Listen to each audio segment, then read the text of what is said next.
My mother raised her crystal wine glass at our holiday dinner, commanding the attention of 60 relatives, and cheerfully announced that I would be paying $100,000 for my younger sister's dream wedding. When I calmly refused, my father slammed his fist onto the mahogany table. He pointed a trembling finger at my face and told me that every person in the room agreed I owed my sister this money, and if I did not pay, I was dead to the family. They thought a public ambush would force my compliance. They had no idea they had just handed a financial risk analyst the exact tools needed to legally and permanently dismantle their entire lives. My name is Lauren. I am 34 years old and I work as a financial risk analyst in Chicago. Before I continue this story, let me know where you are watching from in the comments below. Hit like and subscribe if you have ever been the family scapegoat who finally fought back against toxic relatives. You are going to love how this ends. My entire career is built on a single unwavering principle. I identify liabilities, calculate exposure, and ruthlessly neutralize threats before they can bankrupt a portfolio. It is a job that requires cold logic, zero emotional attachment, and an obsessive attention to detail.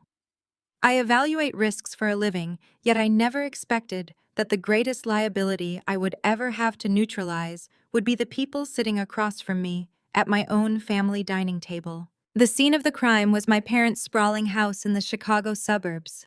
It was Christmas evening and the air was thick with the smell of roasted turkey, expensive pine candles, and the suffocating tension of my parents, trying entirely too hard to project an image of generational wealth. Over 60 people were crammed into the living and dining rooms, aunts, uncles, cousins, and the most important guests of all, the family of my sister's new fiancé. My younger sister Brittany is 29 years old and the undisputed golden child of the family. Growing up, the hierarchy was established early and enforced daily. Brittany was vivacious, obsessed with social media aesthetics, and possessed a remarkable talent for weaponizing her own incompetence. Whenever she failed a class, overdrew her bank account, or crashed a car, my parents rushed in to cushion her fall, usually using my resources to do it. I was the designated shock absorber. I was expected to be quiet, self-sufficient, and perpetually available to fund Brittany's lifestyle. When I earned a full academic scholarship to college, my father Richard did not congratulate me. He simply nodded and said it was good news because now they could redirect my college fund to pay for Brittany's out-of-state tuition. When I started my own consulting firm in my late 20s, working 80-hour weeks and living on instant noodles to get it off the ground, my mother Barbara told our relatives that I was struggling to hold down a real job. Meanwhile, Brittany was given a brand new car and a fully funded apartment just for graduating with a generic degree she barely passed. I had learned to emotionally detach from my parents years ago, treating our relationship like a necessary, albeit draining, quarterly tax payment. I showed up for holidays, smiled politely, and kept my financial success strictly confidential. But families like mine possess a sixth sense for money. As my firm grew, allowing me to purchase a beautiful condo in downtown Chicago, the casual requests for loans began. I systematically declined them all, which only fueled their quiet resentment. Everything escalated dramatically when Brittany got engaged to Jamal. Jamal is 31 years old, an African-American man with a brilliant mind and a rigid moral compass. He works as a corporate auditor for a major tech conglomerate. He is grounded, deeply respectful, and frankly, entirely too good for my sister. But what really sent my parents into a tailspin of desperation was Jamal's family pedigree. His family is comprised of highly educated professionals. His father is an appellate court judge, and his mother is a tenured professor. They embody integrity and hard work. My parents were absolutely terrified that their middle-class reality would not measure up to the sophisticated standard of Jamal's family. This desperation set the perfect stage for the Christmas dinner that would ultimately burn our family to the ground. I sat quietly near the back of the dining room, observing the spectacle unfolding around me. Brittany was holding court at the center table, loudly laughing and flashing a diamond ring that Jamal had clearly saved for years to purchase. My mother hovered nervously around Jamal's parents, loudly dropping fabricated hints about family investments and vacation properties that simply did not exist. I watched my father pouring expensive wine for Jamal's father, talking about the stock market with an unearned confidence. The entire evening was a carefully orchestrated performance designed to make the family look like old money royalty. As the evening progressed and dessert was being served, the volume in the room reached a dull roar. That was when my mother decided to execute her trap. Barbara stood up and tapped her crystal wine glass with a silver spoon. The sharp clinking sound cut through the chatter, bringing the room to an expectant silence. 60 pairs of eyes turned toward the head of the table.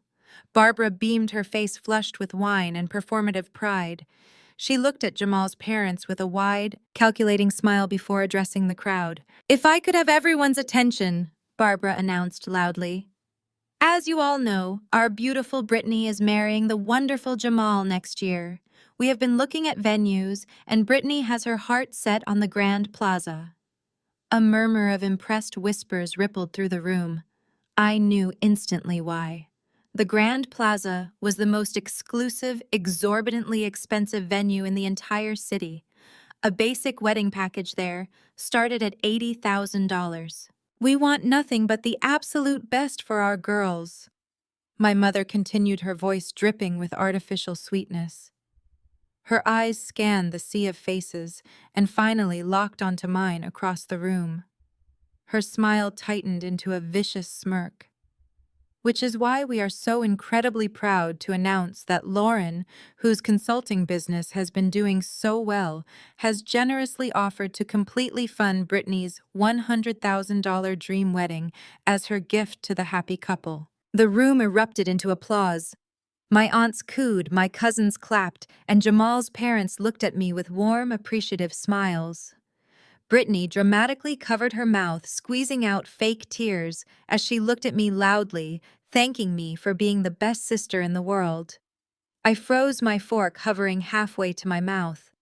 The sheer audacity of the ambush locked the air in my lungs. We had never discussed this. There had been no hints, no requests, no conversations.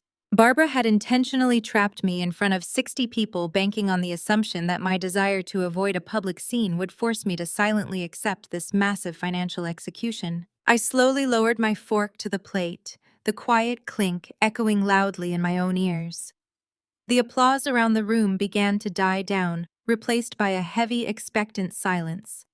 60 pairs of eyes were fixed directly on me, waiting for the gracious, tearful acceptance speech of a loving older sister. They expected me to stand up, hug Brittany, and play the role of the devoted sibling who happily bankrolls the family dream. My mother stood at the head of the table, holding her wine glass like a trophy, her expression daring me to ruin the perfect image she had just constructed for Jamal's parents. Instead of crumbling under the pressure, the financial risk analyst in my brain booted up cold and precise. I picked up my linen napkin, calmly dabbed the corners of my mouth, and stood up from my chair. I did not break eye contact with my mother. "I think there has been a massive misunderstanding," I said, making sure my voice remained perfectly steady, carrying clearly across the quiet dining room. "I have not offered to pay for this wedding. In fact, this is the very first time I am hearing about it. I will not be funding a $100,000 event." The silence that followed was absolute. It was the kind of thick, suffocating quiet where you could hear the hum of the refrigerator in the adjacent kitchen.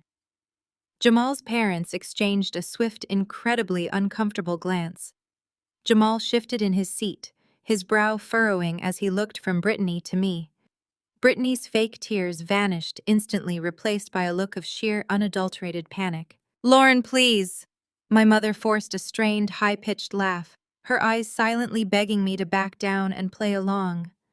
"Do not make jokes like this right now. You know we discussed this. You are doing so well with your consulting firm, and family takes care of family."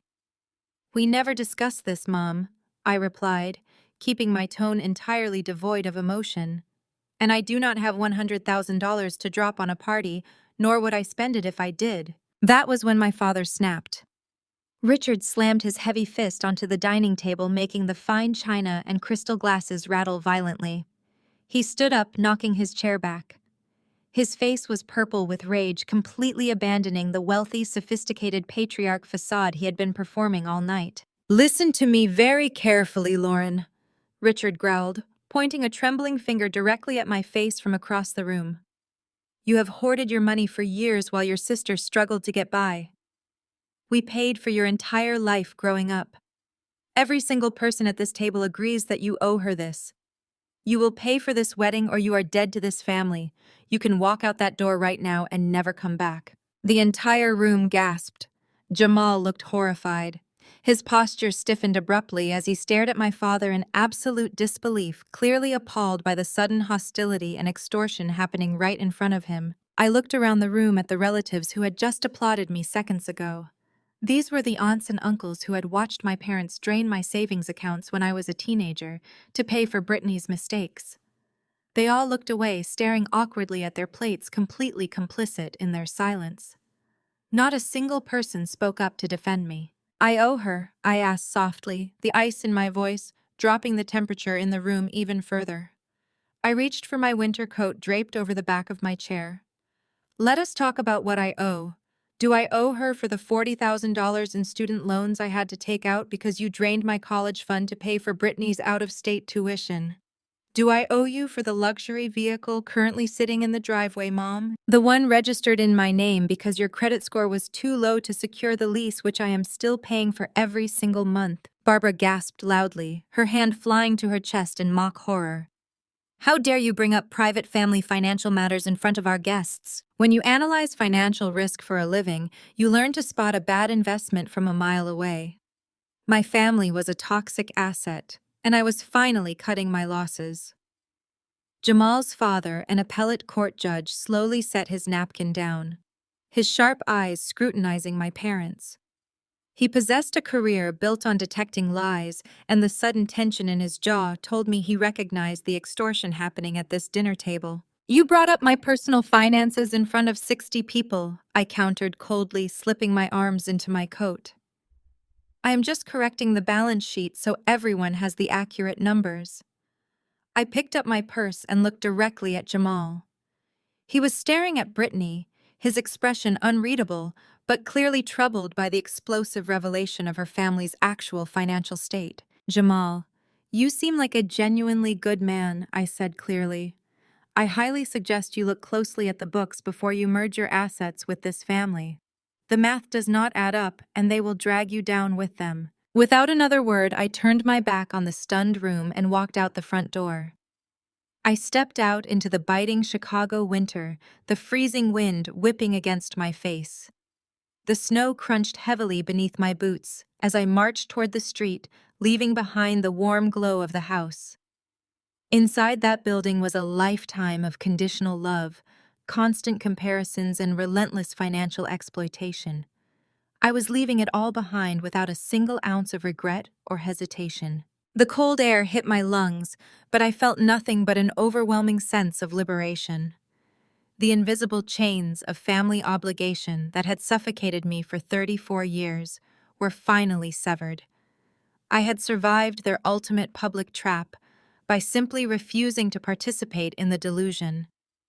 By the time I reached my car and started the engine, my phone was already vibrating violently against the dashboard. I glanced at the glowing screen. It was a text message from Brittany. "You psychotic, selfish bitch. You humiliated me in front of Jamal's parents. You ruined my Christmas and my life. You are going to pay for this. Your money is family money, and I will get what I deserve no matter what you say." I read the words twice, feeling a brief flash of disgust before my rational mind took over. I did not type out an angry reply. I did not try to reason with her. I simply blocked her number, blocked my mother, blocked my father, and pulled out of the driveway. I drove back to the city feeling a profound sense of peace. I spent the next 4 weeks in absolute silence. There were no passive-aggressive phone calls, no manipulative text messages, no sudden demands for cash. It was the quietest, most productive month of my entire adult life. I genuinely believed the garbage had taken itself out. I assumed they had realized I was a dead end and moved on to finding another way to fund their delusions of grandeur. I was completely wrong. They had not moved on.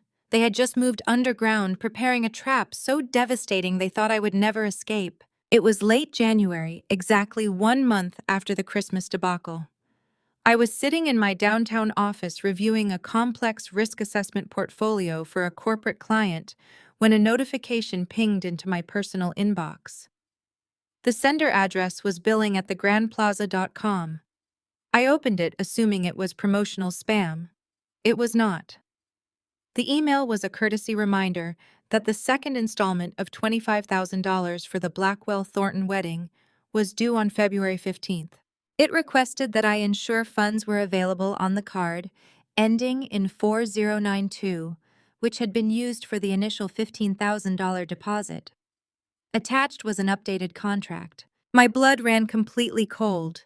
The numbers on the screen blurred for a fraction of a second before my analytical training forcefully kicked in. The card ending in 4092 was a business credit card I had not used in over a year.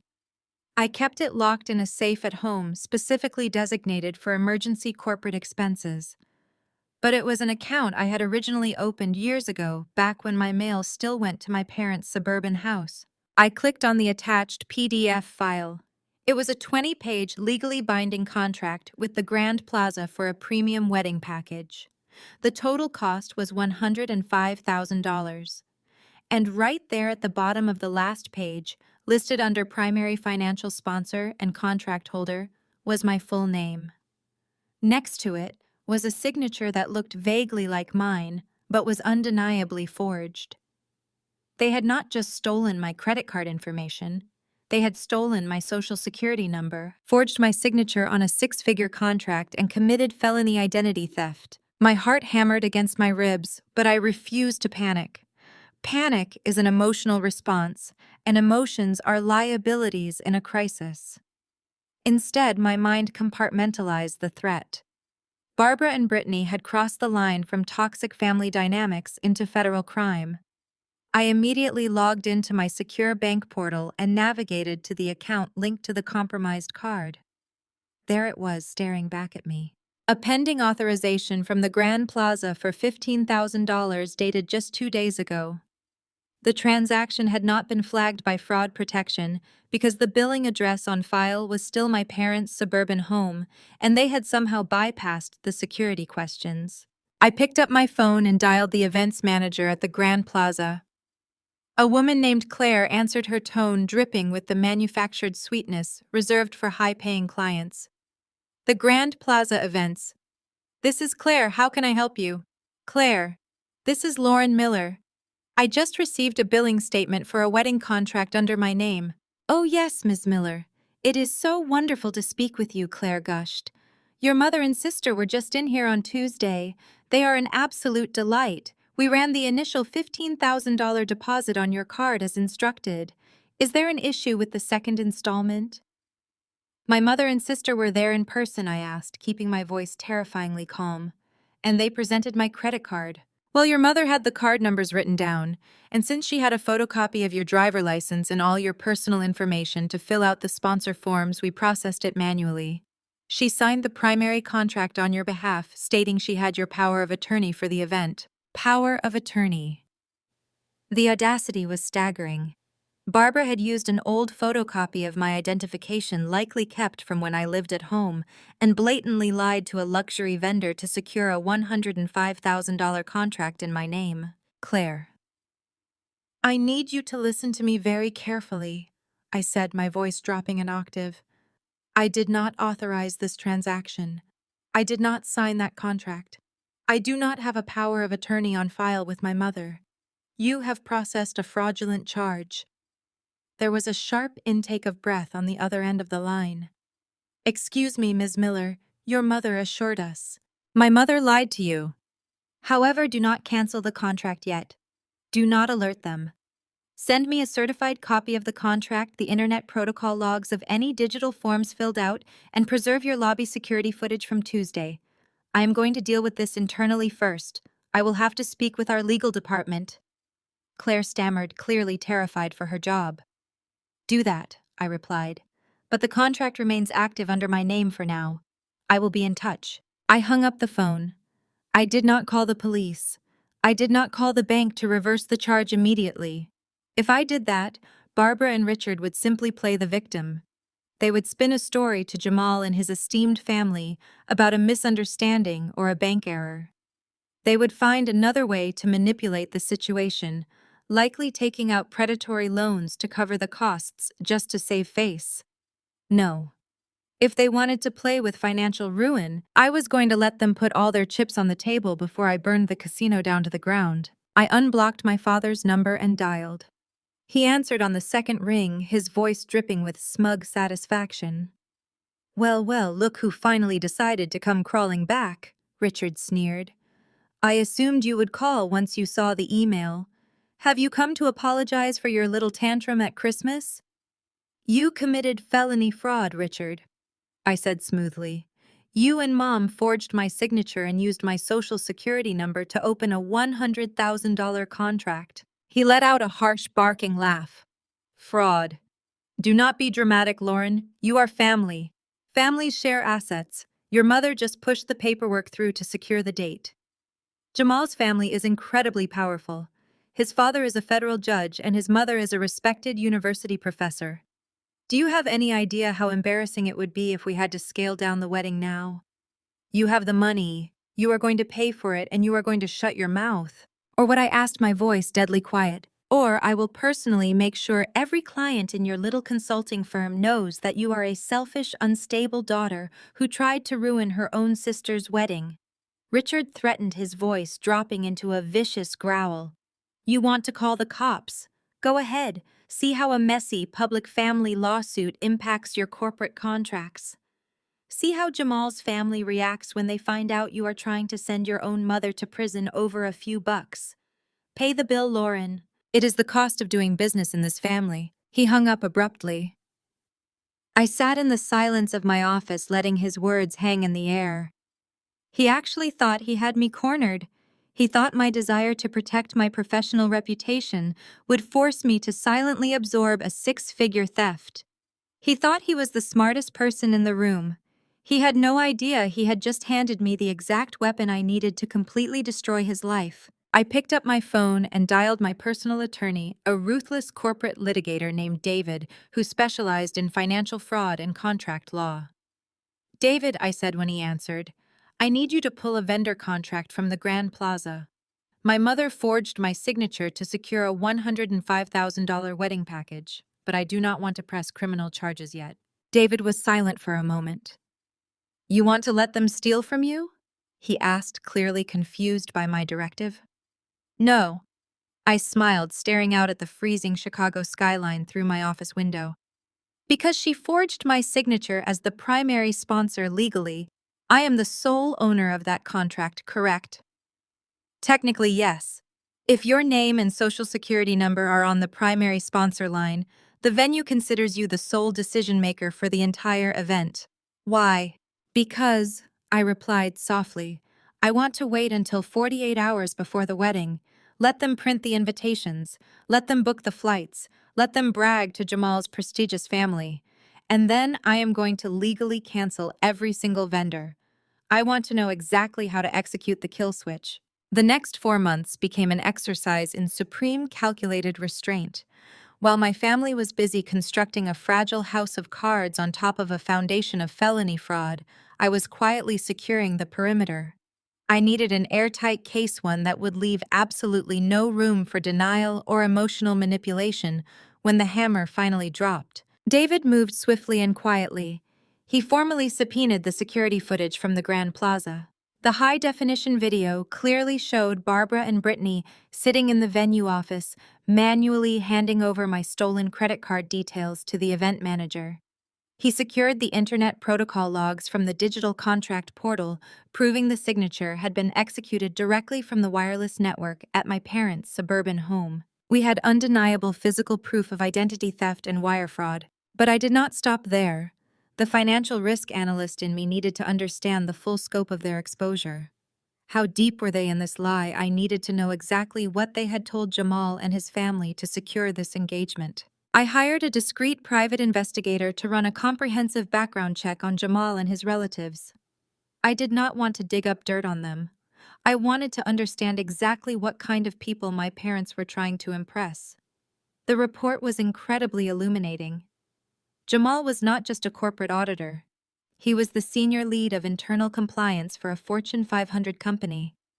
His entire career was built on detecting financial discrepancies, enforcing strict ethical standards, and prosecuting corporate fraud. His father was a respected appellate court judge. His mother was a tenured professor of ethics.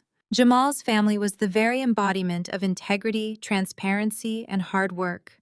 They were the exact opposite of the parasitic facade my parents operated under. The investigator also uncovered something far more damning. He managed to pull public social media posts and society page features that Brittany had been actively feeding to local wedding blogs. In these extensive interviews, Brittany gushed about her family's generational wealth. She openly claimed that her lavish lifestyle and the six-figure wedding were being funded by a Blackwell family trust, a trust that did not exist. She had explicitly lied to Jamal, telling him that my success, my condo, and my business were all part of this fabricated family money, and she was simply drawing her rightful share for the wedding. She was not just stealing from me, she was legally and morally defrauding her future husband. Armed with this devastating information, I met with David in his downtown office to finalize our strategy. "The trap is perfectly set," David explained, sliding a heavy manila folder across his polished mahogany desk. "Because Barbara put you down as the primary financial sponsor and forged your signature on the master agreement, you hold absolute legal authority over the event. The venue terms of service state that only the primary sponsor can authorize changes, make final payments, or cancel the event entirely." "And the cancellation policy?" I asked, taking a sip of the black coffee his assistant had provided. "If canceled within 72 hours of the event, the initial deposit is forfeited, but all subsequent vendor services are immediately terminated without any further liability to the sponsor. No food, no band, no venue access. You literally hold the kill switch." "And the $15,000 deposit they already stole from my card?" I inquired. "We have preemptively filed a fraud claim with your bank. The bank is currently conducting a silent investigation. The funds have been provisionally credited back to you, but the bank has not alerted the venue or your parents yet, per our strict request. When you drop the hammer, the bank will officially freeze your parents' accounts for wire fraud investigation." It was a masterpiece of legal maneuvering. I was not just going to ruin their extravagant party. I was going to legally dismantle their financial lives. As spring slowly turned into summer, the wedding preparations reached a fever pitch. I remained entirely silent, ignoring the occasional taunting text messages from Brittany, who clearly mistook my silence for submission. She sent me photos of her $12,000 designer gown. She sent links to the $15,000 floral arrangements she had selected. Every text was a smug reminder that she thought she had won, that she truly believed I was quietly paying the bills out of fear of my father's threats. I forwarded every single text, every receipt, and every vicious taunt to David to add to the master evidence file. I did not block her completely yet because her arrogance was providing me with a continuous stream of written evidence. Now the real destruction begins. The week of the wedding finally arrived. Before making my physical appearance at the rehearsal dinner, I needed to lock down the exact mechanics of the fraud to ensure they had zero room to maneuver. I picked up my phone and dialed the corporate office of the Grand Plaza, bypassing the gullible event manager I had spoken to months ago. I needed to speak directly with their director of finance. A man named Gregory answered the line. I introduced myself as the primary financial sponsor for the Blackwell Thornton wedding and requested a comprehensive review of my account. Gregory was more than happy to oblige a client funding a six-figure event. I asked him to pull the physical master file and verify the identification documents submitted to secure the contract. My mother had not just used a simple photocopy of an old driver license. Gregory read off the documents attached to the file. There was a tax form from a high school job I held 15 years ago, a document that contained my full social security number. There was also a digitized copy of my birth certificate. Barbara had literally raided her home filing cabinets, dug up my most sensitive personal identification documents from my teenage years, and compiled a complete identity theft dossier. But the most chilling detail was yet to come. I asked Gregory to describe the credit card authorization form. He read the details aloud.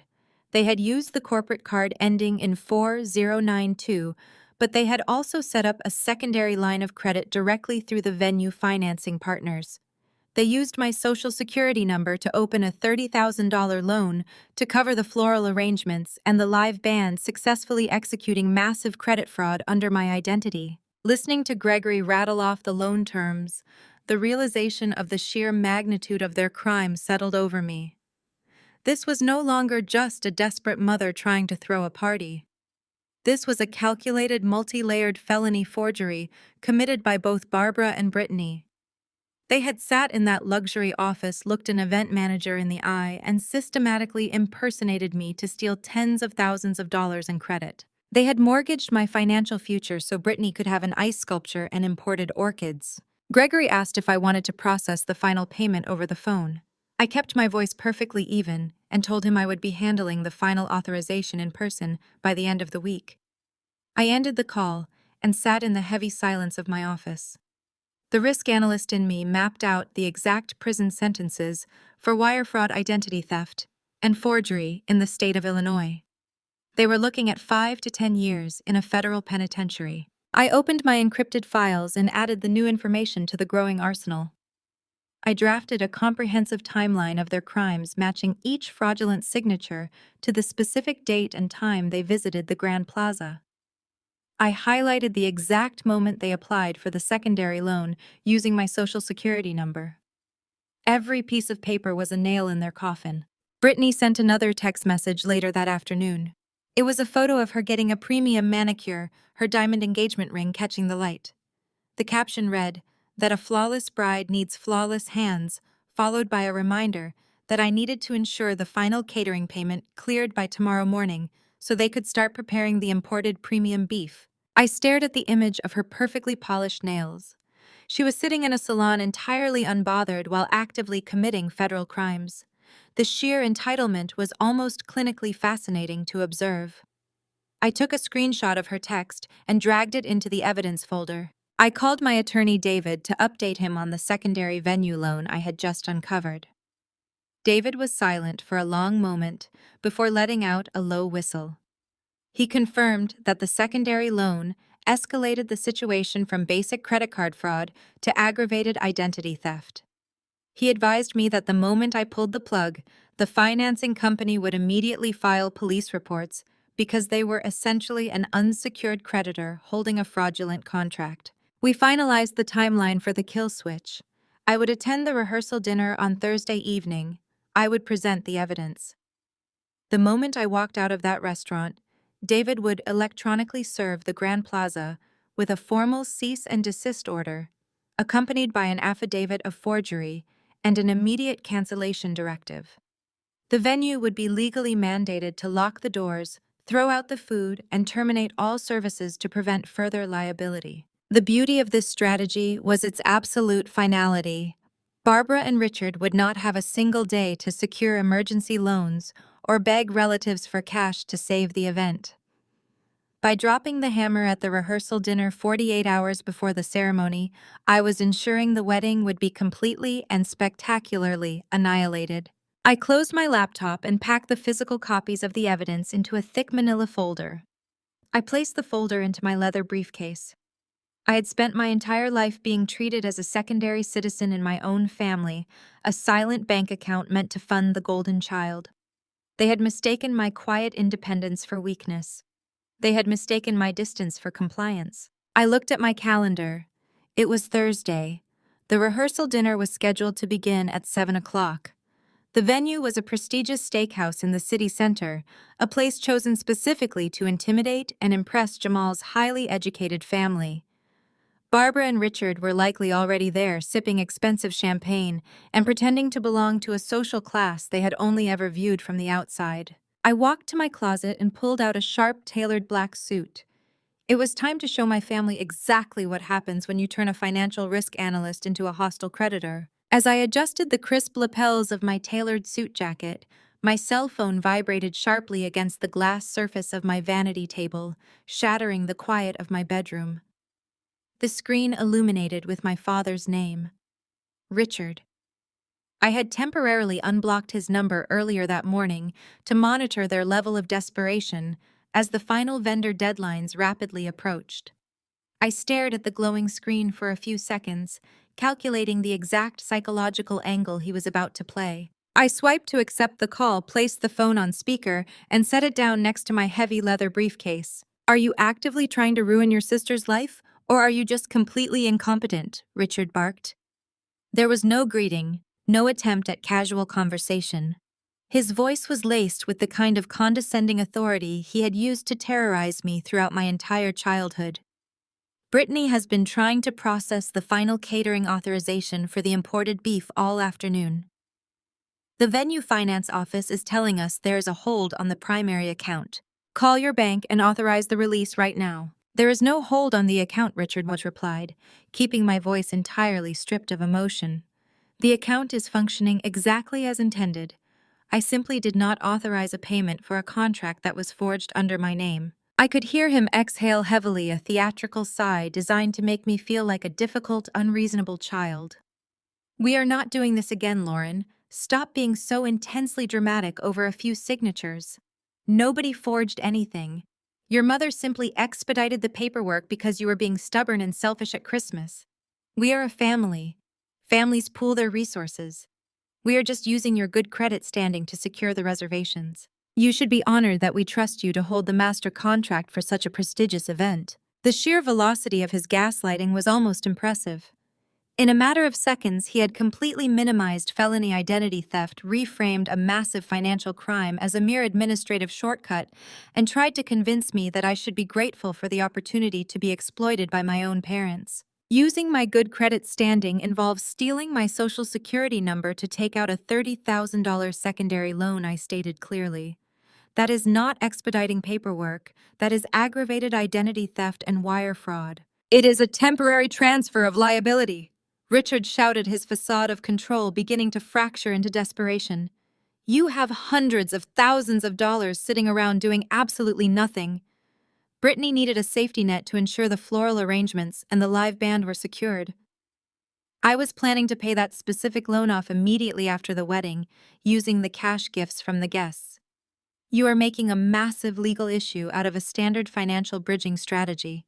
You do not even believe the lies you are spinning," I countered smoothly, leaning against the vanity. "You remortgaged the suburban house. You are drowning in $60,000 of outstanding credit card debt. You have absolutely zero liquidity to pay off a $30,000 loan, let alone the remaining balance of the primary venue contract. You plan to leave me holding the bag for all of it, ruining my credit score to fund a party." There was a tense silence on the other end of the line. The sound of his heavy breathing filled my quiet bedroom. When he spoke again, the faux reasonable father routine was completely gone, replaced by a vicious cornered predator ready to strike. "You listen to me, you ungrateful little brat," Richard hissed, the venom dripping from every syllable. "You are going to call the bank and authorize that payment immediately, and then you are going to sit quietly and smile at the wedding. Because if you even think about reporting this, I will completely destroy your professional life. I know exactly who your biggest corporate clients are. I will call every single one of them. I will tell them that their lead risk analyst is a mentally unstable, vindictive woman who is actively trying to sabotage her own sister's happiness out of sheer pathetic jealousy. Your consulting firm will be dead by Monday morning." He paused, letting the dark threat hang in the air before delivering what he truly believed was his absolute killing blow. "And do not even think about making a scene with Jamal's family. Do you have any idea who these people are? Jamal's father is a federal appellate court judge. His mother is a prominent university professor. They operate in elite circles you could never even dream of entering. If you try to stir up drama, you will look like a deranged, bitter spinster throwing a tantrum in front of the most powerful, respected people in this city. Jamal's father will take one look at you and see exactly what you are. A sad, lonely woman trying to ruin a beautiful union because no man will ever want you. They will humiliate you, Lauren. They will laugh you straight out of the room and side with us. I listened to his tirade with clinical fascination. Richard genuinely believed that my self-worth was still tied to his approval. He honestly thought that the threat of social embarrassment or the harsh judgment of wealthy strangers would paralyze me.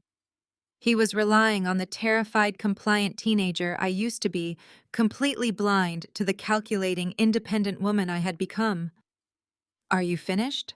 I asked, my tone as casual as if I were asking for the weather forecast. "I am giving you exactly 1 hour to clear that payment," Richard snapped, "or the consequences will be severe."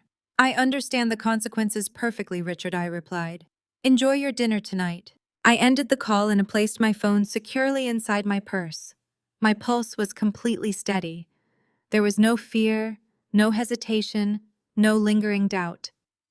His desperate threats had only confirmed what my data already showed. They were entirely out of options and running on borrowed time. I picked up my heavy leather briefcase containing the meticulously organized evidence folder. I walked out of my condo, locked the door, and headed straight for the elevator. It was time to attend the rehearsal dinner. It was time to let the house of cards collapse. The elevator doors slid closed, sealing me inside the steel cabin. As the digital numbers above the door counted down to the parking garage, I felt a profound physical shift within my own body. Any lingering traces of familial obligation, any microscopic shreds of hope that my parents might one day act like decent human beings, completely evaporated. Richard had issued his aggressive ultimatum, fully expecting me to cower, cry, and eventually submit. He thought he was dealing with the timid daughter he had bullied for decades. He did not realize he had just successfully activated the financial risk analyst. In my line of work, emotions are dangerous. Empathy clouds judgment. Anger leads to impulsive decisions. Fear creates blind spots. To properly dismantle a high-level corporate threat, you must approach the problem with surgical precision and an utterly blank slate. I breathed in the cool, conditioned air of the elevator and systematically shut down my emotions. I boxed up my hurt, locked away my disappointment, and threw away the key. From this exact second forward, Barbara, Richard, and Brittany were no longer my family. They were simply hostile entities who had committed financial fraud against my person. They were liabilities that needed to be permanently neutralized. I stepped out of the elevator and walked across the concrete floor of the parking garage. The hollow echo of my heels striking the ground sounded like a ticking clock. I unlocked my car, placed my heavy leather briefcase on the passenger seat, and started the engine. Before putting the car in drive, I connected my phone to the Bluetooth audio system and initiated a call to my attorney. David answered on the very first ring, his tone sharp and alert. "Lauren," he said clearly through the car speakers, "I assume you just had the final conversation with your father. Have they demonstrated any intention of backing down or attempting to resolve this legally?" "None at all," I replied smoothly, pulling out of the parking structure and merging onto the busy downtown streets. Richard actively doubled down on the extortion. He explicitly threatened to sabotage my consulting firm and launch a smear campaign targeting my corporate clients if I reported the identity theft. He believes that the threat of public embarrassment in front of Jamal and his esteemed family will force me to pay the remaining balance on the venue contract. He is still operating under the delusion that he holds the power. David let out a dry, humorless chuckle. Extortion and witness intimidation. It is truly remarkable how quickly they are piling up federal offenses. We are completely ready on our end. The baseline for our counterstrike is set, and the documentation is perfectly organized. I want to review the sequence of execution one final time to ensure maximum legal protection for you. "Go ahead," I said, keeping my eyes fixed on the traffic ahead. My voice was level, completely stripped of any anxiety. First, David began, his voice taking on a rapid professional cadence. "The moment you confront them tonight, you must state clearly and unequivocally that you did not sign the contract and that you do not consent to any financial responsibility. You must say this in front of witnesses. Jamal and his parents will serve as independent, highly credible observers. Jamal is a corporate auditor. His father is an appellate court judge. They are the absolute perfect witnesses for a fraud confrontation because they understand the precise legal definitions of identity theft and financial manipulation. Understood, I replied, turning onto the main avenue that led toward the upscale steakhouse. I will present the evidence folder directly to Jamal. I will inform them of the cancellation. What is the exact status of the bank fraud investigation regarding the initial $15,000 deposit? The fraud department officially completed their preliminary review 30 minutes ago, David confirmed. Because your mother used the internet network at their suburban home to submit the digital applications, and because she signed your name while presenting a stolen copy of your social security card on venue security cameras, the bank has officially classified this as aggravated identity theft. The temporary hold on your parents' bank accounts has now been converted to a hard freeze. They cannot withdraw cash, they cannot use their credit cards, and they cannot transfer assets. The financial net is completely drawn tight, and the secondary loan they opened for the floral arrangements and the band I asked, feeling a cold satisfaction at the flawless execution of our strategy. I have already notified the secondary lending institution that the loan was secured using stolen credentials, David answered. They have flagged the account for immediate review.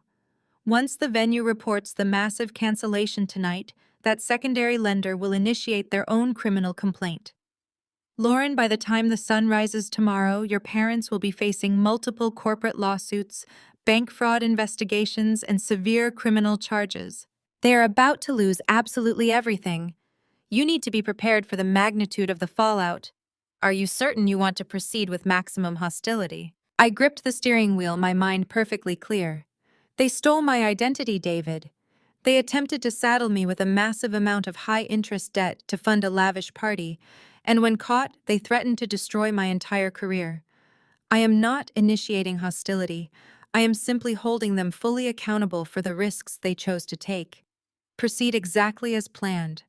The moment I exit that restaurant tonight, you will electronically file the formal cancellation notices to the venue and release the fraud reports to the authorities.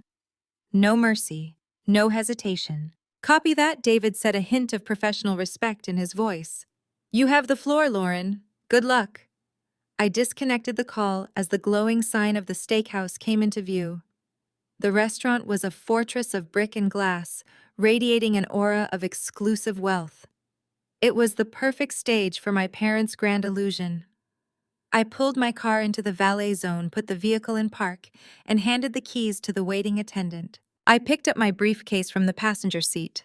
Inside those leather walls rested the bank statements, the security camera photographs, the forged signature comparisons, and the extensive background audit on my parents' catastrophic financial reality. Every document was meticulously tabbed, indexed, and highlighted. I had built a watertight case that no amount of emotional manipulation or aggressive shouting could ever dismantle. The cold Chicago wind whipped around me as I stood on the pavement, but I did not shiver. I felt invincible. I walked through the heavy glass doors of the restaurant, stepping into the warm, dimly lit lobby, filled with the scent of expensive wine and roasted meat. The restaurant host approached me with a polite smile, asking if I had a reservation.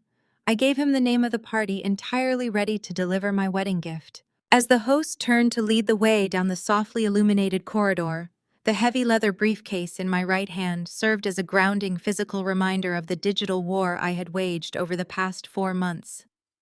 Walking past tables of unsuspecting diners, my mind retraced the meticulous, unforgiving process of securing the evidence that was about to destroy my family. I had not simply gathered complaints, I had built a federal case brick by digital brick. The foundation of my arsenal began with the Internet Protocol addresses. When you commit fraud in the modern era, you leave a digital footprint that cannot be swept under a rug or explained away as a family misunderstanding. I had directed David to file a targeted subpoena directly to the corporate servers of the Grand Plaza. We demanded the raw access logs for the client portal created under my name. The venue compliance officer handed over the data within 48 hours. Reviewing those logs was like reading a map of my mother and sister's arrogance. The initial account creation and the digital acceptance of the venue terms of service were logged on a Tuesday afternoon at exactly 2:14. I took that specific Internet Protocol address and had David cross-reference it. It did not take a private investigator to see that the address resolved directly to a residential Comcast router registered to my father Richard. They had not even bothered to use a virtual private network. They sat in the comfort of the living room I grew up in, sipped their coffee, and committed federal identity theft on their own home internet connection. But digital footprints were only the first layer of the trap. I needed the exact credit card authorization logs to prove deliberate physical theft. I spent hours on a secure line with the executive fraud division of my credit card issuer. I bypassed the standard customer service representatives and escalated the case to a senior investigator, providing them with the exact merchant identification number for the Grand Plaza. The investigator pulled the raw terminal data, and the results were perfectly damning. The initial $15,000 charge was not processed through an online payment gateway. It was a manual terminal entry. The authorization log showed that the card was not swiped or inserted via a microchip. The numbers were manually keyed into the credit card terminal at the venue office. To bypass the zip code verification security protocol, Barbara had simply provided the suburban address associated with my old mailing profile. Furthermore, the bank provided the exact timestamp of the manual override. I cross-referenced this timestamp with the venue visitor log and the security camera footage David had secured. The timeline was completely airtight. At exactly 10:30 in the morning, Barbara and Brittany walked into the venue leasing office. At 10:45, the manual credit card charge was initiated. I had the photographic evidence of my mother sitting at the manager desk, physically handing over my stolen financial data, while Brittany sat next to her eagerly pointing at floral arrangement brochures. They had left a trail of evidence so wide and so bright that a first-year law student could prosecute them. The final most crucial piece of the arsenal was the physical contract itself. When the certified mail from the Grand Plaza corporate office arrived at David's law firm, we sat in his conference room and analyzed every single page. The venue had sent the master event agreement, the secondary liability waivers, and the internal financing applications they had used to secure the additional $30,000 line of credit. Seeing the documents in physical form was deeply surreal. Barbara had filled out the primary sponsor application using my full legal name, my date of birth, and my social security number. But her most staggering failure was in the digital metadata of the contract portal. When setting up the online profile to manage the wedding details, the system required a recovery email address. Instead of creating a dummy account, Brittany had actually used her own personal iCloud email address as the primary administrative contact. She had essentially chained her own digital identity directly to the fraudulent profile. Then there was the signature. I stared at the bottom of the master agreement, looking at the ink where my mother had signed my name. It was an incredibly clumsy forgery. Barbara had attempted to mimic the sharp, angular way I write the first letter of my name, but she failed to replicate the pressure and pacing of my handwriting.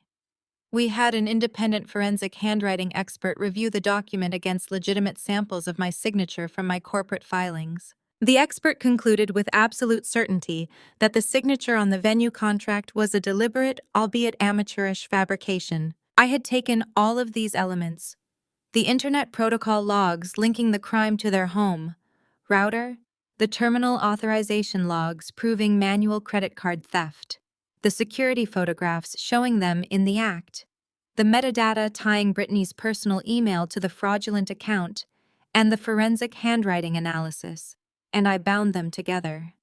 I placed them into clear protective sleeves inside the thick manila folder that currently rested inside my briefcase. This was not just a collection of papers.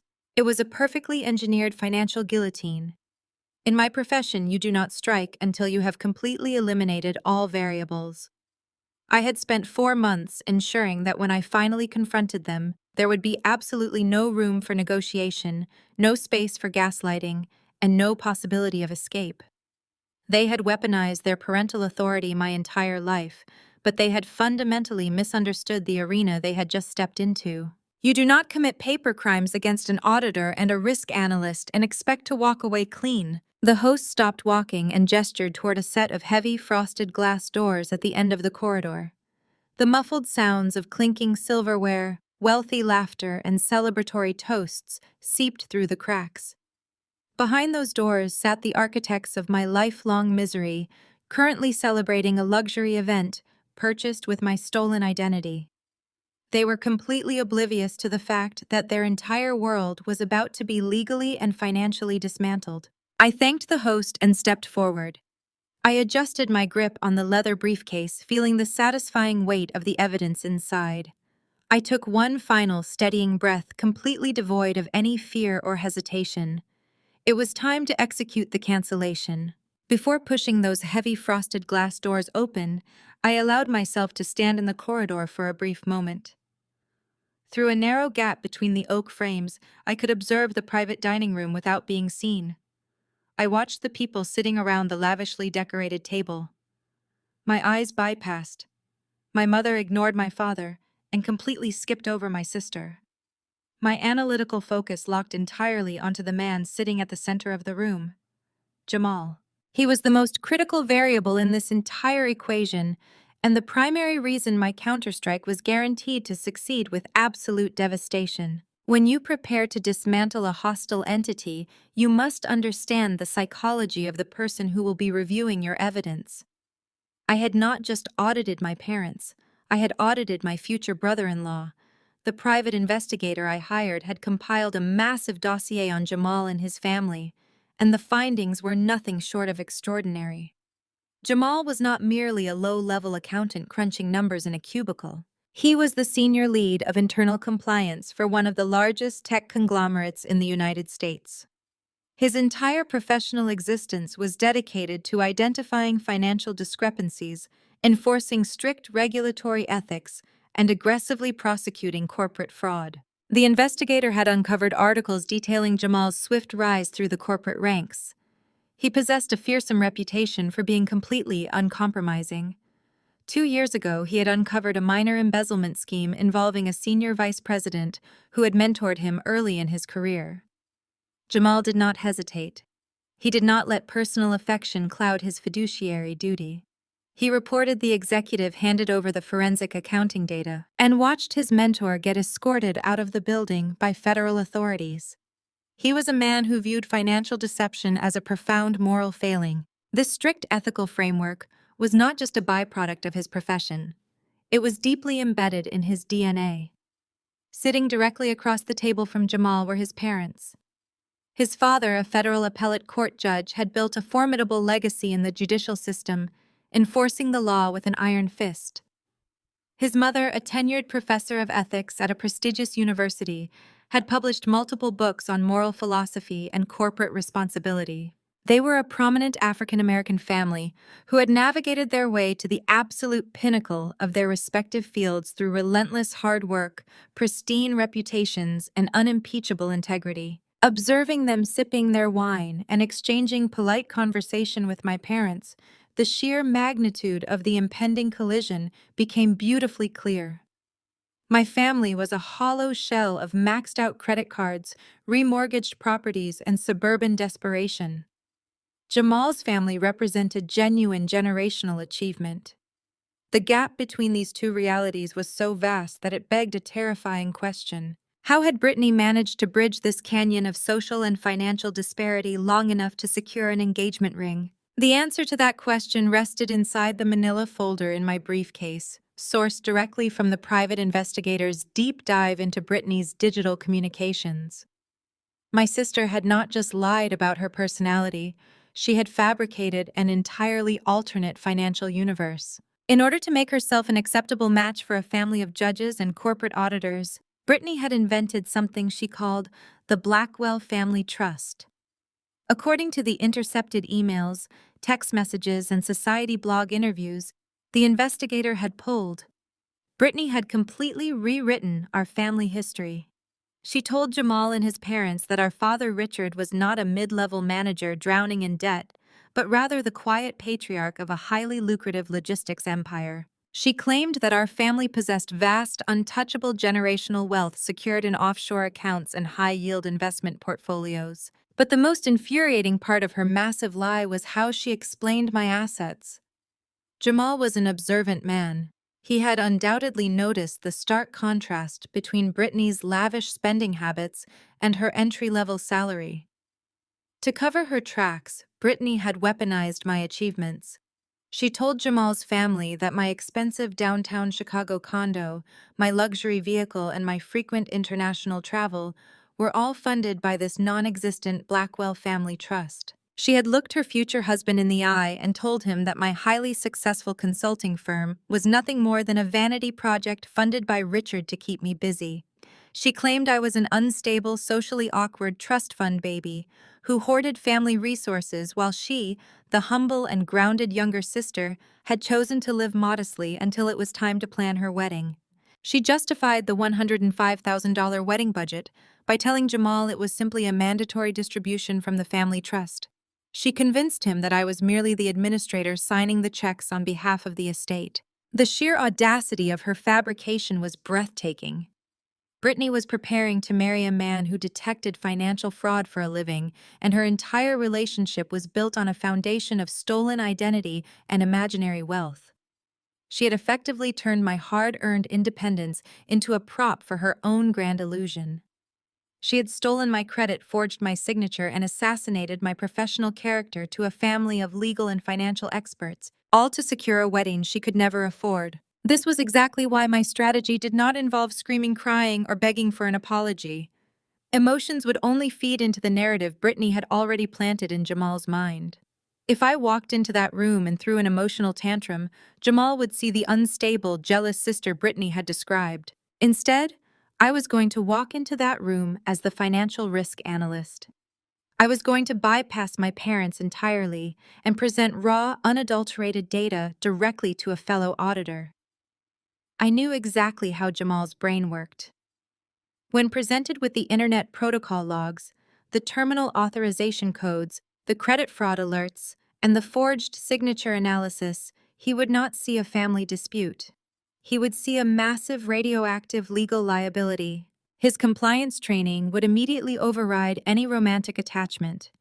He would view my parents not as future in-laws, but as criminal perpetrators who had attempted to drag him into a federal wire fraud conspiracy. I watched through this frosted glass as Richard stood up, raising his champagne flute to propose a toast. He smiled warmly at the federal judge sitting across from him, entirely oblivious to the catastrophic storm gathering just inches from his back. I adjusted my posture, smoothing the fabric of my suit jacket. I silenced the remaining notifications on my phone, ensuring there would be absolutely no distractions. I placed my hand firmly on the brass handle of the heavy oak doors. I had gathered the intelligence, mapped the exposure, and calculated the absolute maximum damage. The audit was complete. It was time to deliver the final report. Standing at the threshold of the private dining room, my hand resting firmly on the polished brass handle of the heavy oak doors, I allowed myself one final moment of reflection. The absolute certainty I felt coursing through my veins right now was not born from arrogance or misplaced confidence. It was born directly from a highly specific, strictly confidential conversation that took place in a high-rise legal office exactly 3 months ago. Before I crossed this threshold and initiated the final sequence of my family's destruction, my mind drifted back to that pivotal meeting with my attorney David. I remembered sitting across from him as the harsh winter sun cast long, sharp shadows across his mahogany desk. We had just finished compiling the raw digital evidence of the fraud. We possessed the Internet Protocol logs mapping the crime to my parents' suburban home. We had the credit card authorization timestamps proving manual entry. We even had the glaring photographic proof of my mother utilizing my stolen identity on venue security cameras. But as any financial risk analyst knows, having undeniable evidence of a catastrophic liability is only half the battle. The other half is weaponizing that evidence for maximum impact. David had initially outlined a standard, highly predictable legal route. He suggested we immediately file a police report for identity theft, contact the bank to dispute the fraudulent charges, and issue a formal cease and desist letter to my parents. It was a textbook legal response, but to me it felt entirely inadequate. A standard, predictable response would give Barbara and Richard valuable time to react and adapt. They would spin the narrative to Jamal and his prestigious family. They would secure high-interest emergency loans to cover the deposits and somehow still pull off a modified version of the wedding. They would play the victims of a bureaucratic misunderstanding and paint me as a confused, uncooperative daughter. I needed a strategy that offered zero possibility of recovery. I needed absolute financial and social annihilation. I asked David to pull up the original master contract that the Grand Plaza had provided to us during the discovery phase. I wanted to analyze the specific terms and conditions governing the event. David projected the 20-page legal document onto the large high-definition screen in his conference room. We went through it line by line systematically, scrutinizing every liability clause, every cancellation policy, and every vendor agreement tied to the primary booking. Then we found it. It was buried deep in Section 4, Paragraph 3, under the heading of Client Authority and Vendor Management. I read the text aloud in the quiet conference room, the words tasting like absolute victory. The clause stated clearly that the primary financial sponsor whose name and signature appear on the master agreement retains sole and exclusive legal authority over all event logistics, vendor coordination, and cancellation directives. Furthermore, the venue explicitly prohibited any secondary parties, including the bridegroom or any other unlisted family members, from altering or terminating the contract without the primary sponsor's direct verified authorization. I looked at David and a slow, cold smile spread across his face as he realized exactly what we had just uncovered.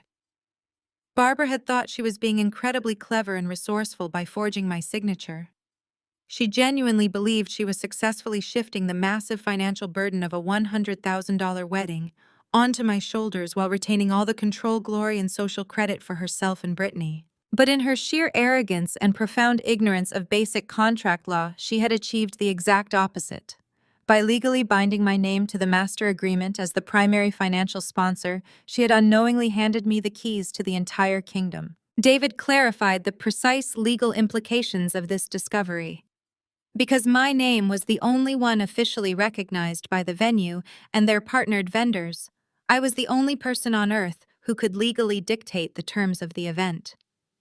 Brittany could not call the caterer to change the menu. Barbara could not authorize the florist to change the arrangements. And most importantly, I possessed the unilateral, uncontestable right to cancel every single service. If I issued a formal cancellation order, the venue was legally obligated to comply immediately.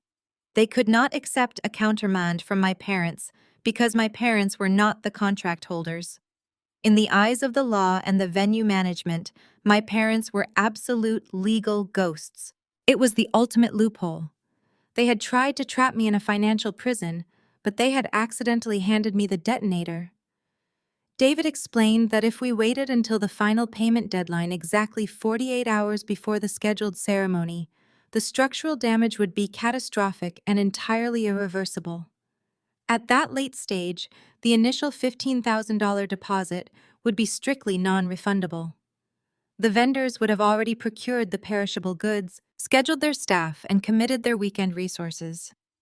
When I pulled the plug, the venue would immediately shut down all operations to mitigate their own legal liability.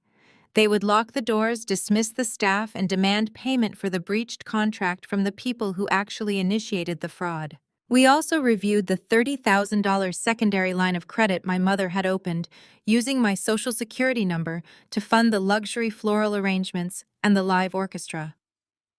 David noted that the moment the primary venue contract was canceled due to reported fraud, it would immediately trigger a default clause in that secondary loan agreement. The financial institution backing that credit line would instantly launch their own aggressive internal investigation. The moment they realized the loan was secured under false pretenses, they would bypass civil court entirely and refer the matter straight to federal authorities. I sat in David's office that afternoon and felt a profound sense of clarity. The plan was completely flawless. We would not send a cease and desist letter. We would not alert the police prematurely. We would remain completely silent. We would allow my parents to spend months planning boasting and building their fraudulent house of cards. We would let them send out the elegant embossed invitations to Jamal's esteemed family. We would let Brittany buy her expensive designer dress and brag to the media about her imaginary family wealth. We would let them march happily and blindly toward the absolute edge of the cliff. Now, holding the brass handle of the restaurant doors, I brought my mind back to the present moment. The months of silence and strategic waiting were officially over. The 48-hour window had opened. Inside this private dining room, my parents were celebrating their perceived victory, convinced they had successfully extorted their oldest daughter to fund their social climbing ambitions. They had no idea that the contract they forged had given me absolute jurisdiction over their reality. I adjusted my grip on the heavy leather briefcase containing the termination directives. I pushed the heavy oak doors open and stepped into the room. The warm air hit my face, carrying the heavy scent of roasted garlic, expensive red wine, and the unmistakable aroma of a massive financial fraud. Time seemed to drastically slow down as I crossed the threshold. Before anyone noticed my arrival, I took a deliberate moment to survey the spectacular scene unfolding in front of me. I needed to witness the absolute peak of their delusion before I brought the hammer down. This specific rehearsal dinner was the culmination of a 4-month waiting game that required more psychological endurance than any corporate merger I had ever analyzed. During the agonizing spring months, my attorney David had repeatedly asked if I was certain I wanted to wait. The bank fraud investigators were standing by, ready to freeze the accounts at my command. The legal paperwork to terminate the venue contract was drafted, proofread, and ready to be filed. But I kept the leash pulled incredibly tight. If I had canceled the wedding in March or April, Richard and Barbara would have had the tactical advantage of time. They could have downscaled the event, blamed the cancellation on a sudden venue dispute, and preserved their fabricated social standing in front of Jamal. I refused to grant them that luxury. I required total devastation. I allowed them to actively cross the point of no return. I sat in my downtown condo and watched through social media as Brittany meticulously sealed and mailed 200 custom invitations. These were not standard invitations. They were heavy gold-foiled laser-cut monstrosities that cost $40 each, paid for by the secondary loan, fraudulently opened under my Social Security number. I watched her broadcast her final dress fittings, showing off a $12,000 imported silk gown. I monitored the financial ledgers as my mother authorized the final deposits for the 10-piece live orchestra and the imported floral arrangements. Every single transaction pushed them deeper into a legal abyss they could never climb out of. The brilliance of my silence was how completely it emboldened them. Brittany mistook my lack of communication for terrified compliance. She genuinely believed that my father's aggressive phone call had successfully intimidated me into footing the bill. In her mind, the fabricated family trust was a functioning reality, and I was merely the silent administrator writing the checks. She became so overwhelmingly arrogant that she began booking luxury upgrades for Jamal's parents, securing them a premium suite at a downtown hotel using the compromised credit line. She was weaponizing my stolen identity to purchase the affection of a federal judge and an ethics professor. I watched Jamal's parents sitting near the head of the table. His father looked dignified in a tailored charcoal suit, engaged in polite conversation with Richard. His mother wore an elegant pearl necklace, smiling gracefully at a loud, obnoxious joke my mother had just delivered. They were entirely oblivious to the fact that the exquisite wine they were currently drinking and the private room they were sitting in were secured through a multi-layered federal crime. They believed they were merging families with successful old money aristocrats. They were about to discover they were actually breaking bread with desperate suburban felons. My eyes drifted to Brittany. She was seated next to Jamal, wearing a white designer cocktail dress, her hair perfectly styled. She was laughing, her diamond ring catching the ambient light of the crystal chandeliers. She had spent the last 4 months living in an absolute fantasy world. She had curated the perfect aesthetic, secured the perfect, highly educated groom, and planned the perfect 6-figure wedding without contributing a single dime of her own money. She thought she had won the ultimate prize. But in risk management, we have a specific term for an investment built on unverified assets. It is called a toxic bubble, and bubbles do not deflate slowly, they violently burst. By waiting until this exact evening, 48 hours before the ceremony, I had ensured the bubble was stretched to its absolute maximum capacity. The out-of-town guests had already flown in. The non-refundable catering orders had already been prepped in the venue kitchens. The floral shipments had already cleared customs. The financial exposure was complete and the social stakes were as high as they could possibly be. There was no remaining runway for damage control. There were no backup plans available to them. When I triggered the kill switch tonight, the impact would be instantaneous and completely catastrophic. The ambient noise in the private dining room began to shift. The waiter who had been refilling water glasses noticed me standing near the entrance and politely stepped aside. The subtle movement caught the attention of my uncle sitting near the back corner. His conversation halted. The person next to him turned to follow his gaze. The silence spread through the room like a cold wave rolling across a crowded beach table by chair, until the lively chatter completely died out. Brittany was the last person to notice the silence. She had been leaning into Jamal, whispering something in his ear. When she realized the room had gone quiet, she pulled back and turned her head toward the entrance. Our eyes met. The vibrant, glowing flush of triumph on her face evaporated in less than a second.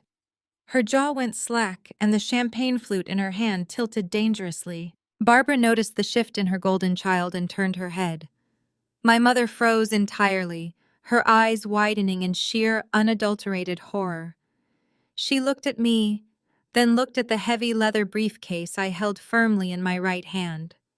She knew exactly what I was capable of, and in that agonizing moment of silence, I watched the terrifying realization wash over her face. She knew the trap had snapped shut. Richard stood up slowly. His face flushed a dark, angry crimson as he realized the extortion had failed.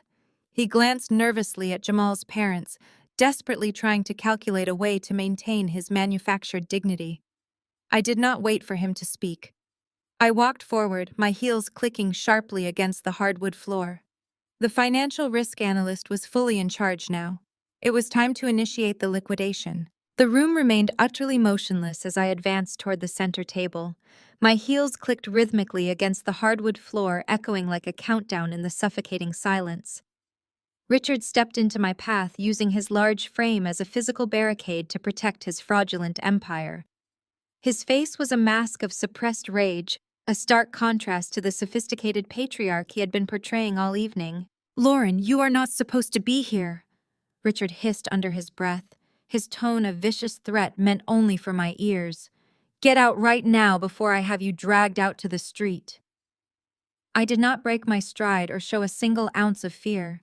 I simply sidestepped his blockade with the fluid, calculated grace of a professional entirely unbothered by an empty threat. Seeing her husband fail, Barbara scrambled frantically out of her chair. Her expensive silk dress rustled sharply as she rushed to intercept me from the opposite side. She plastered a wildly unconvincing manic smile onto her face, instantly turning her attention toward Jamal and his bewildered parents to run aggressive damage control. "Oh, what a wonderful surprise!"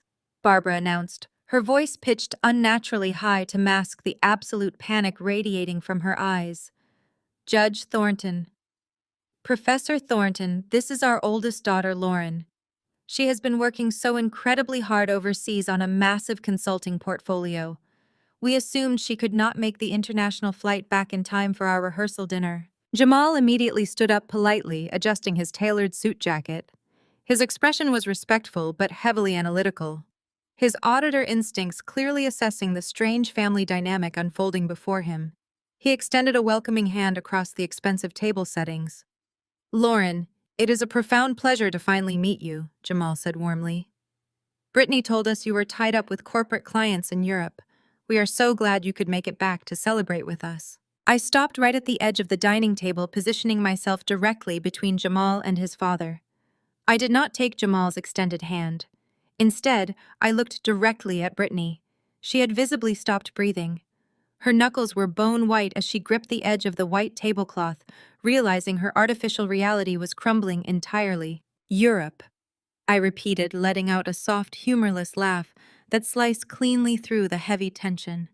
"Is that the specific narrative they selected for my absence, no, Jamal? I have been in downtown Chicago this entire time. I was simply not invited to this wedding. But I completely understand why my sister would construct that elaborate lie for your family. She has been lying to you about a great many things. Lauren, that is absolutely enough. Barbara shrieked, her fake smile completely collapsing. She lunged forward, grabbing my arm with a desperate bruising grip. Richard, get her out of here immediately. Call restaurant security right now. I calmly shook off her hand, reached into my briefcase, and pulled out the thick manila evidence folder. I held the heavy manila folder up so every person in the private room could see it. The sheer weight of the documents inside made the thick paper flex slightly in my grip. Richard moved fast for a man his age. He closed the remaining distance between us, his massive hand shooting out to grab my wrist. He clearly intended to physically drag me out of the dining room before I could open my mouth again. If you touch me, Richard, I will have you arrested for assault to add to your pending felony charges, I stated.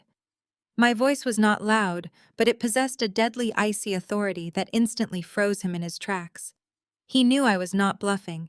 He dropped his hand, his chest heaving with suppressed fury, as he realized his physical intimidation tactics no longer held any power over me. Barbara immediately pivoted her strategy back to public manipulation.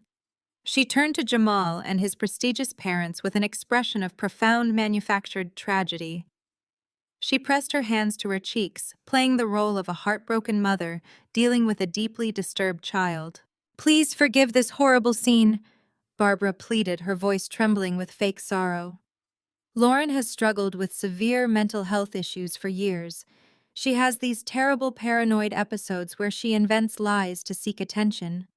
We tried to get her professional help, but she refused. We had to distance ourselves for Brittany's safety. This is exactly why we did not invite her tonight. I am so deeply sorry you have to witness her having a mental breakdown. Jamal's mother, the ethics professor, did not look sympathetic. She looked intensely observant. Her sharp eyes darted from Barbara's theatrical performance to my perfectly composed demeanor. People having manic breakdowns do not wear tailored business suits and carry meticulously organized legal files. Jamal also remained completely silent, his auditor instincts fully activated as he watched the bizarre family dynamic unfold. I am not having a breakdown, Mom, I replied smoothly. I am executing an audit. I stepped past my paralyzed father and walked directly up to the center of the table. Brittany scrambled backward in her chair as if I were holding a live grenade, her breathing turning rapid and shallow. I looked straight into the eyes of Jamal's father. As a federal appellate court judge, he radiated a quiet, commanding authority. I knew he was the exact right audience for what I was about to deliver. I raised the manila folder and dropped it directly onto the white linen tablecloth right between Jamal and his father. The heavy thud of the documents hitting the table echoed loudly in the silent room. I am not here to make a scene, I said clearly, ensuring every single guest heard my words. I am here to execute a legal cancellation. Since my mother and sister decided to commit identity theft, forge my signature, and steal my social security number to make me the primary financial sponsor of this wedding, I am officially exercising my rights as the contract holder. I turned my gaze directly to Brittany. She was trembling violently in her seat. The color had completely drained from her face, leaving her pale and gasping for air. Her carefully curated image of a wealthy, serene bride was entirely shattered. I reached out and tapped the thick manila folder resting on the table. Consider this my official wedding gift to you both, I announced, my voice slicing through the heavy silence of the dining room. Since my signature legally bound me to the master service agreement at the Grand Plaza, the venue compliance team required my direct authorization to finalize the preparations for this weekend. Instead of authorizing the final payments, I executed my unilateral right of termination. A collective gasp rippled down the long dining table. Jamal leaned forward, his eyes locked on the folder. His father, the federal judge, sat perfectly still, observing the scene with clinical precision. At exactly 6 o'clock this evening, I submitted a formal affidavit of forgery to the venue management. I continued enunciating every single word so that no one could claim they misunderstood. Accompanying that affidavit was an irrevocable cancellation directive. The Grand Plaza has legally nullified the primary booking. The Grand Ballroom is no longer reserved for the Blackwell-Thornton wedding. The venue management has already notified their security team to deny your entry on Saturday. Brittany let out a strangled, high-pitched noise, clapping both hands over her mouth. Her diamond rings sparkled under the chandelier, a stark contrast to the absolute ruin she was facing. "You cannot do this!" Brittany shrieked, her voice cracking as she finally found the breath to speak. "The deposits are paid, the invitations are out, everyone is already here in the city. You cannot just cancel my wedding." "I already did," I replied with zero hesitation. "And I did not stop at the venue. Because you and Mom linked the secondary vendor contracts to the primary master agreement terminating the venue, automatically severed the attached service packages. The premium catering contract for 200 guests has been voided. The executive chef has been instructed to discard the imported beef and the custom menu you spent months designing. The floral company has canceled the delivery of your imported orchids. The 10-piece live orchestra has been taken off retainer." I took a slow step backward, taking in the sheer devastation written across my family members' faces. "There is no venue," I stated clearly. "There is no food. There is no music. There is absolutely no wedding on Saturday. You have nothing." Barbara let out a loud theatrical wail, grabbing the edge of the table to steady herself.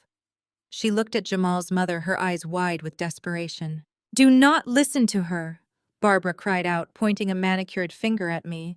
"She is a vindictive, jealous liar. We paid for everything. We have the receipts. She is just trying to humiliate us because she is miserable and alone. Richard, tell them. Tell them the wedding is still happening." Richard opened his mouth to speak, but the lie died in his throat. He knew I held the ultimate proof.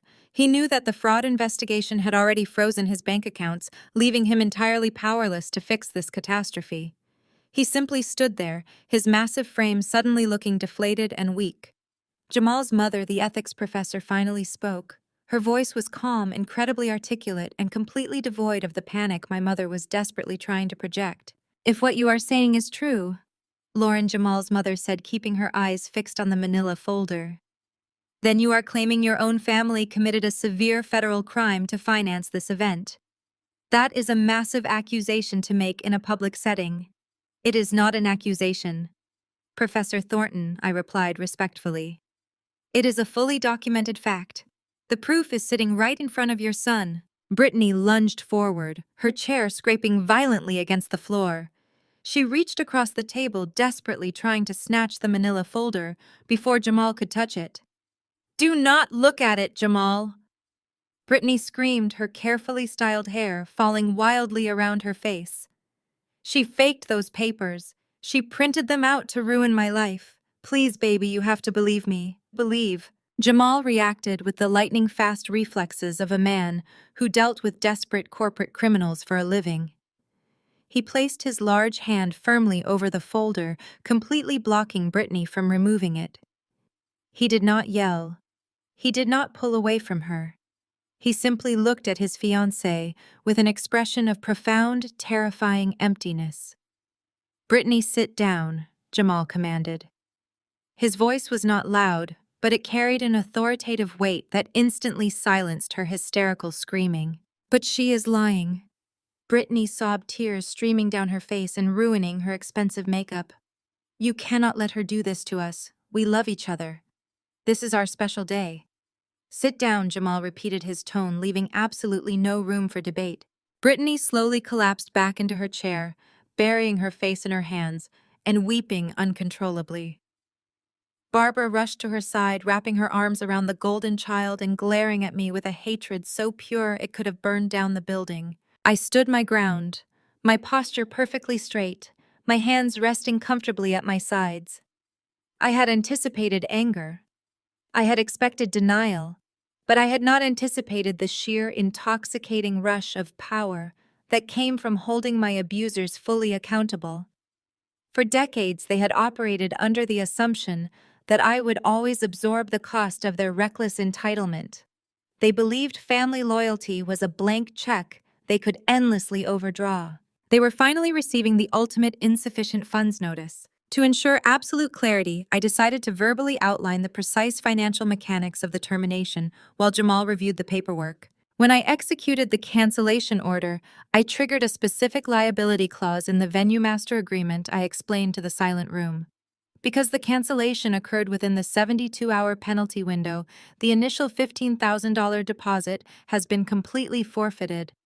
However, because that deposit was secured through credit card fraud, the Bank Fraud Division is actively recovering those funds directly from the merchant. This means the Grand Plaza is currently operating at a net loss for a highly lucrative Saturday night booking. They are not simply going to absorb that loss. Their corporate legal team is preparing to file a civil suit against the individuals who physically presented the stolen credit card. Richard let out a strangled gasp, grasping the back of his chair for support. The aunts and uncles who had judged me for years were now staring at my parents in absolute horror. Furthermore, I continued, my voice steady and relentless. The secondary $30,000 loan you opened using my social security number to fund the floral arrangements, and the live band was heavily contingent on the primary venue contract remaining active. The moment the venue logged the cancellation due to reported fraud, it automatically triggered a default sequence with the secondary lender. That lending institution does not pursue civil mediation for fraudulent applications. They refer the matter directly to the federal authorities for prosecution. The air in the private dining room grew incredibly heavy. The illusion of the wealthy, sophisticated Blackwell family was disintegrating right before their eyes, replaced by the grim reality of desperate suburban criminals facing federal prison time. I watched the senior lead of internal compliance begin his final audit. The wedding did not exist anymore, and soon their entire facade would share the exact same fate. Jamal flipped open the heavy manila cover. The very first page was the stark, high-resolution photograph of Barbara handing my stolen credit card to the venue manager. Brittany let out a sound that was half shriek and half gasp. The reality of the visual evidence completely shattered her carefully maintained facade of innocence. She leaped up from her chair, her expensive silk dress catching on the table edge and sending a crystal water goblet crashing to the floor. The glass shattered into dozens of pieces, mirroring the exact state of her fabricated life. "Lauren, you are a monster!" Brittany screamed at the top of her lungs, her hands pulling at her perfectly styled hair. "You planned this just to humiliate me in front of everyone. You could have just paid the bill. You have the money. You are just a bitter, jealous witch who wants me to be as miserable and alone as you are." I did not flinch or break eye contact with her. "You stole my identity, Brittany," I replied, my voice steady and completely devoid of empathy. "You committed wire fraud and aggravated identity theft. That is not a simple family misunderstanding. That is a severe federal crime that carries mandatory prison sentencing." Jamal turned the page. He was completely silent. His face was a rigid mask of pure professional detachment. He did not look up at Brittany as she descended into a full hysterical meltdown. He simply analyzed the credit card authorization logs. He traced the numbers, verifying the timestamps with the detached precision of a man who evaluated corporate crime scenes for a living. "Baby, please stop reading that garbage," Brittany begged, throwing herself toward Jamal. She grabbed his forearm, her manicured nails digging desperately into the dark fabric of his tailored suit jacket. "She printed fake emails. She paid someone to make those fraudulent pictures. She is trying to ruin us because she absolutely hates that you love me. Please, Jamal, look at me. Tell her to get out." Jamal did not look at her. He gently but firmly detached her trembling fingers from his arm and turned to the third page. The Internet Protocol logs. Barbara rushed around the dining table, her heels slipping slightly on the spilled water and broken glass. She wrapped her arms around Brittany, trying to pull her golden child away from the table and shield her from the unfolding disaster. "This is a highly private family matter," Barbara insisted, her voice shaking with desperate panic. "Lauren has always been deeply unwell. She is having a severe psychotic break right now. We will handle her medical needs, and we will clear up this minor venue issue immediately. Richard has already secured alternative financing through his private banking contacts. The wedding is completely safe. There is no alternative financing," I stated clearly, ensuring Jamal and his parents heard every single word over Brittany's hysterical sobbing. "Your bank accounts are officially frozen by federal fraud investigators. Your credit score is completely ruined. You cannot even secure a basic payday loan." Brittany let out another piercing scream, burying her face in Barbara's shoulder. She wailed loudly about her ruined designer dress, her ruined imported flowers, and her ruined social standing. She did not express a single ounce of remorse for the identity theft. She only mourned the absolute loss of her extravagant party. That was the final breaking point for my father. Richard could no longer maintain the grand illusion of the wealthy, sophisticated patriarch. He saw his golden daughter completely breaking down in front of her prestigious future-in-laws. He saw his wife failing miserably to control the narrative. And he saw Jamal methodically processing the undeniable proof of their massive financial crimes. Richard's face contorted into a terrifying mask of pure, unfiltered rage. He lunged away from his side of the long table and marched directly toward me. His heavy footsteps literally shook the floorboards of the private dining room. The polite veneer of the luxury rehearsal dinner vanished instantly, replaced by the ugly suburban reality I had grown up with. "You arrogant, ungrateful little bitch!" Richard roared, his deep voice echoing sharply off the glass walls of the room. "I gave you absolutely everything. I put a solid roof over your head. I clothed you. And you dare come into this room and try to destroy your own blood relatives over a piece of paper. I am going to make you regret the day you were born." He raised his hand, pointing a thick, trembling finger right between my eyes. He stepped so close to me that I could feel the heat radiating from his furious face. He fully intended to physically intimidate me into backing down. He expected me to cower, apologize, and frantically retreat, just like I had done when I was a terrified, helpless teenager. I did not move a single inch. I stood my ground, my posture perfectly straight, my hands relaxed easily at my sides. I had calculated this exact response. "If you lay a single finger on me, Richard, you will leave this restaurant in metal handcuffs," I said softly. Richard bared his teeth, raising his arm higher, as if preparing to grab me by the shoulders and physically drag me out of the upscale restaurant. Before he could make contact, a hand shot out and firmly intercepted his wrist. The grip was absolute and entirely unyielding. Richard gasped loudly in shock and whipped his head around. Jamal had silently risen from his chair. He stood well over 6 feet tall, and his athletic build suddenly made my father look incredibly fragile, pathetic, and old. Jamal did not yell. He did not lose his temper. He simply applied enough steady pressure to Richard's wrist to force him to lower his arm immediately. "Step away from her, Richard," Jamal commanded. His voice was terrifyingly calm. It was the precise tone of a man who was fully prepared to systematically dismantle a threat. "Jamal, you simply do not understand," Richard stammered, all his aggressive bravado evaporating instantly under the cold, unblinking stare of the corporate auditor. "She is trying to ruin absolutely everything. We just wanted Brittany to have a beautiful day. We were going to pay it all back after the wedding." "You are done talking," Jamal stated flatly, releasing Richard's wrist with a look of profound, absolute disgust. Jamal picked up the heavy manila folder from the table. He held the thick stack of undeniable evidence securely in his left hand. He looked down at Brittany, who was now weeping loudly on the floor, clinging desperately to Barbara's dress. He looked at Richard, who was backing away, slowly rubbing his wrist in defeat. Finally, Jamal looked at his own parents, who had already stood up from their chairs, their faces set in grim lines of absolute moral disapproval. Jamal had seen enough. The internal audit was officially over, and the final judgment was about to be delivered. Jamal stood at the head of the table, holding the manila folder like a physical indictment. He looked down at Brittany, who was still huddled on the floor, clutching the fabric of her mother's dress. The silence in the room was absolute, heavy with the undeniable reality of federal crimes. "You told me your family possessed generational wealth," Jamal began. His voice was incredibly calm, yet it carried a sharp, unforgiving edge that commanded total attention. "You sat in my apartment, looked me directly in the eye, and claimed that your lavish lifestyle was funded by a trust. You told my parents that your father was a logistics magnate." Brittany let out a pathetic, high-pitched whimper. She tried to reach for his leg, but Jamal smoothly took a step back, completely avoiding her touch. The sheer physical rejection made Barbara gasp in horror. Instead, Jamal continued turning the pages of the folder so Richard and Barbara could see the bank statements they had tried so desperately to hide. I am looking at a heavily mortgaged suburban property and over $60,000 in high-interest credit card debt.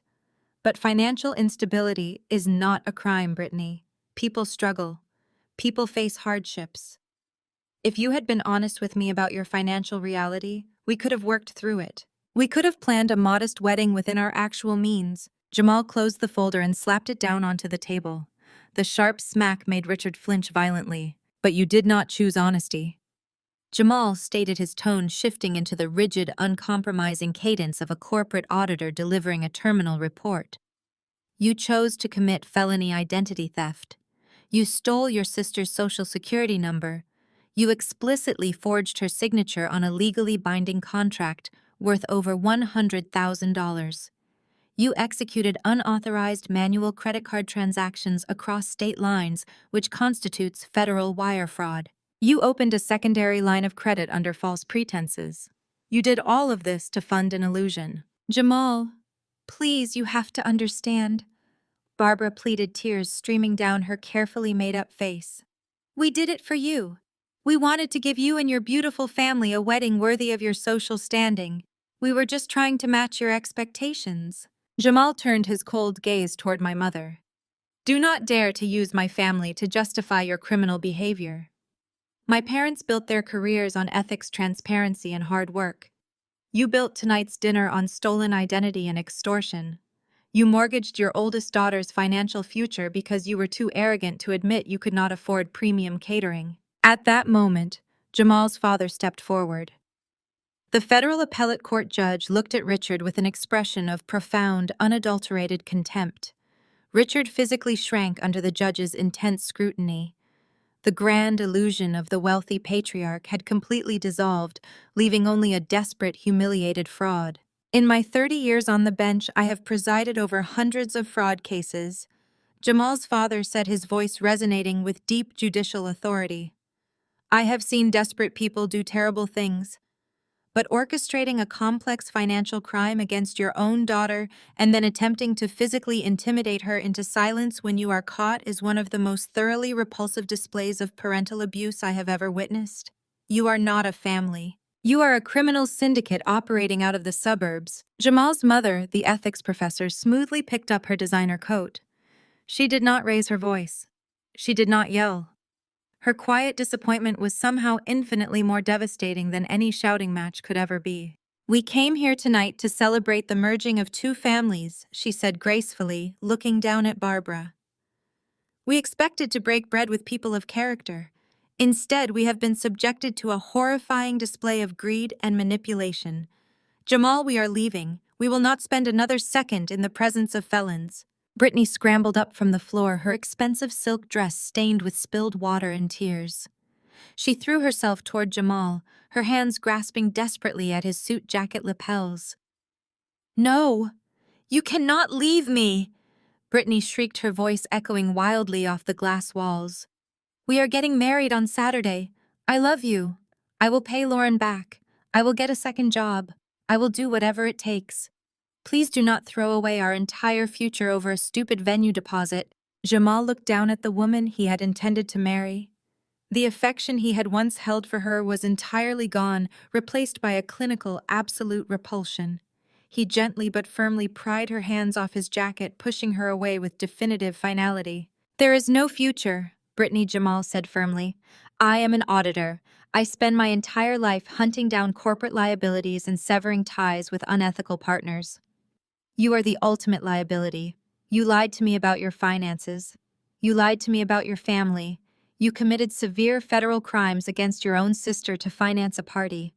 I would never under any circumstances merge my life or my assets with someone capable of such profound deception. Jamal extended his right hand, his palm facing upward. Give me the ring. Brittany froze, her eyes widening in absolute terror. She clutched her left hand to her chest, protecting the massive diamond as if it were her own beating heart. No, she whimpered. Please, Jamal. It is my engagement ring. It is ours. You purchased your wedding venue with stolen funds, Jamal stated coldly. I will not allow a single asset of mine to remain in your possession. Take the ring off right now, or my next phone call will be to the police to report stolen property. Defeated, utterly humiliated, and completely broken, Brittany slowly slid the diamond ring off her trembling finger. She dropped the glittering stone into Jamal's waiting palm. The metal clinked softly as he closed his fist around it.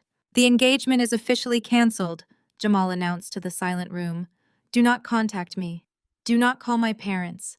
If you or your family attempt to reach out to me in any capacity, I will personally assist Lauren in handing this evidence folder directly to the federal prosecutor office.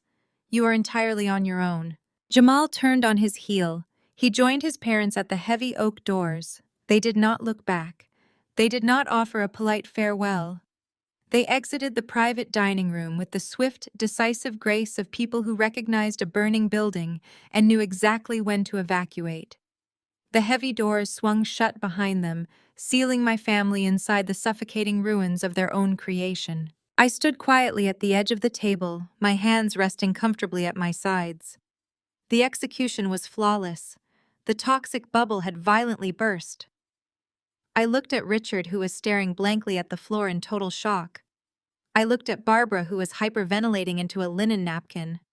And I looked at Brittany, who was staring at her bare ring finger, finally realizing that her golden child status could not save her from the brutal consequences of reality. I reached across the table and retrieved my leather briefcase, the motion smooth and unhurried.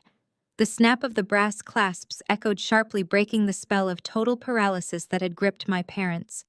Richard finally lifted his head, his eyes bloodshot and wide with a sudden desperate comprehension of his impending ruin. He opened his mouth, perhaps to beg, perhaps to hurl another useless threat, but the sheer gravity of his financial collapse robbed him of his voice. I did not wait for him to find the words. I turned on my heel and walked out of the private dining room. I did not look back as I navigated through the softly lit corridors of the steakhouse, stepping out into the freezing Chicago night. The valet brought my car within minutes. As I slid into the driver's seat and turned on the ignition, my phone chimed with a secure message from my attorney, David. The automated legal sequence had been successfully initiated. The dominoes were officially falling. At that exact moment, across the city, the corporate servers at the Grand Plaza received the certified cancellation directives. The timing was engineered to cause maximum operational whiplash. The venue's finance director, who had previously assured me the account was under review, opened the digital affidavit of forgery. Attached to the cancellation order was the official notification from my bank's fraud division. The initial $15,000 deposit, which the venue had already allocated toward their weekend operating costs, was forcibly reversed. The funds were instantly yanked from their merchant account. In the luxury events industry, a reverse deposit of that magnitude 48 hours before a premium Saturday night booking triggers an immediate corporate crisis protocol. The venue management scrambled. The general manager was pulled from a meeting. The executive chef was ordered to immediately halt all preparation of the imported beef and custom appetizers. The logistics team was instructed to lock the doors to the grand ballroom and deny access to any external vendors associated with the event. Because my parents had physically sat in the venue's office and manually keyed in my stolen credit card numbers, the corporate legal team at the Grand Plaza did not treat this as a simple contractual dispute. They treated it as a severe merchant liability. The venue immediately dispatched their security director to the local police precinct to file a formal report for felony contract fraud against Barbara and Richard. While the venue was locking down their ballroom and filing police reports, the immediate reality of the federal freeze was crashing down on my family inside the steakhouse. I later learned the precise details of their ultimate humiliation from the restaurant's general manager, who was a former corporate client of mine. After I left the private dining room, the shock eventually gave way to the practical matter of concluding the rehearsal dinner. My parents had racked up a staggering bill. They had ordered top-tier champagne, imported steaks, and extravagant desserts to impress Jamal's family. The total for the evening came to nearly $4,000. The waiter presented the leather checkbook to Richard. Still trembling from the confrontation, my father pulled out his premium platinum credit card with the arrogant flourish of a man accustomed to buying his way out of awkward situations. He handed it to the waiter, expecting the transaction to process smoothly. 3 minutes later, the waiter returned his expression carefully, neutral, politely informing Richard that the card had been declined. Richard scoffed loudly, blaming a bank error, and pulled out his secondary credit card. The waiter took it only to return moments later with the exact same result. Declined. Panic began to seep into Richard's pores. He demanded Barbara use her debit card, barking at her to hurry up and cover the bill. Barbara frantically dug through her designer purse, her hands shaking so violently she dropped several items onto the floor. She handed the waiter her debit card, the one linked directly to their joint checking account. The waiter processed it right there at the table, using a mobile terminal. The machine flashed a harsh red warning. The transaction was completely blocked. The code indicated an absolute institutional freeze. The reality of my earlier statement finally pierced through their delusion. I had not been exaggerating. The federal fraud investigators had not simply placed a temporary hold on suspicious transactions. They had executed a hard institutional lockdown on every single financial asset tied to my parents' Social Security numbers. Their checking accounts, their savings, their credit lines, and Richard's corporate pension access were entirely shut down pending the wire fraud investigation. They literally did not have a single functioning dollar to their names. They were forced to leave Brittany weeping at the table and retreat to the manager's office, where Richard had to surrender his luxury watch as collateral just to secure permission to leave the restaurant. They walked out of the establishment completely bankrupt, humiliated, and stripped of their manufactured dignity. But the financial devastation did not stop at the restaurant bill. The third phase of the automated strike executed itself flawlessly just before midnight. The $30,000 secondary line of credit, which Barbara had opened using my Social Security number to fund the floral arrangements and the live band, was algorithmically tied to the primary venue contract. When the Grand Plaza logged the master agreement as canceled due to felony fraud, their system automatically pinged the secondary lending institution. The lending company's automated risk management software immediately flagged the $30,000 loan. An overnight compliance officer reviewed the flag cross, referenced the venue's fraud report, and instantly realized they had issued a high-interest, unsecured loan based on a stolen identity.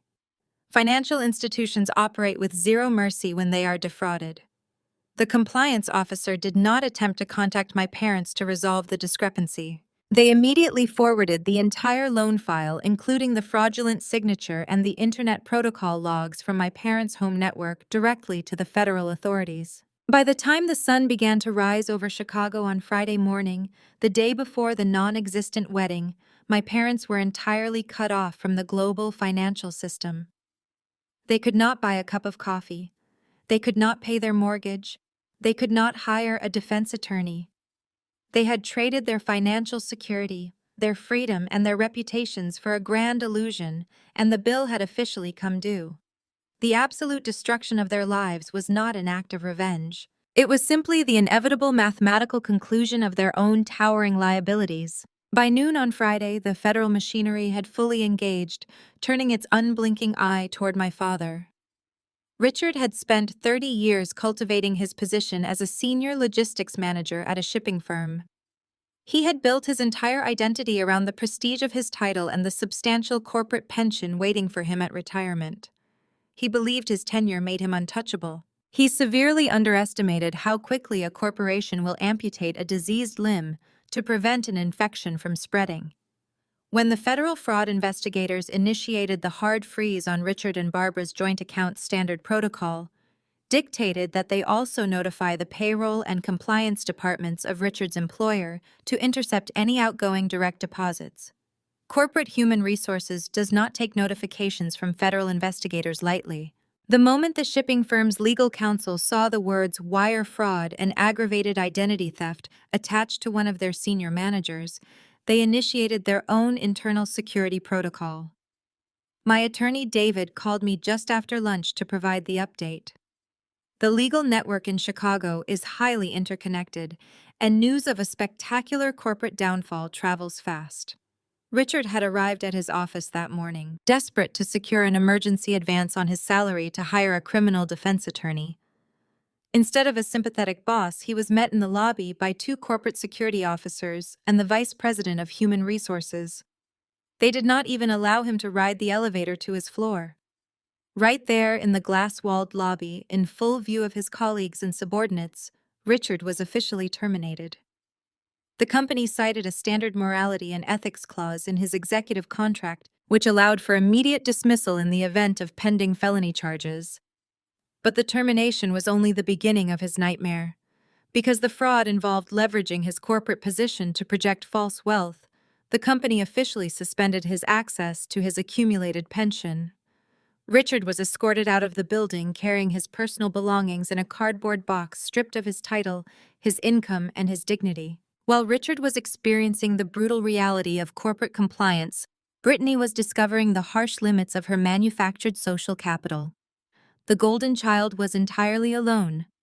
Jamal had executed a flawless tactical retreat. He had immediately filed a police report documenting Brittany's financial deception, legally insulating himself and his prestigious family from any associated fallout. He changed his phone number, deactivated his social media profiles, and completely vanished from her reality. He left no opening for her usual manipulative tears.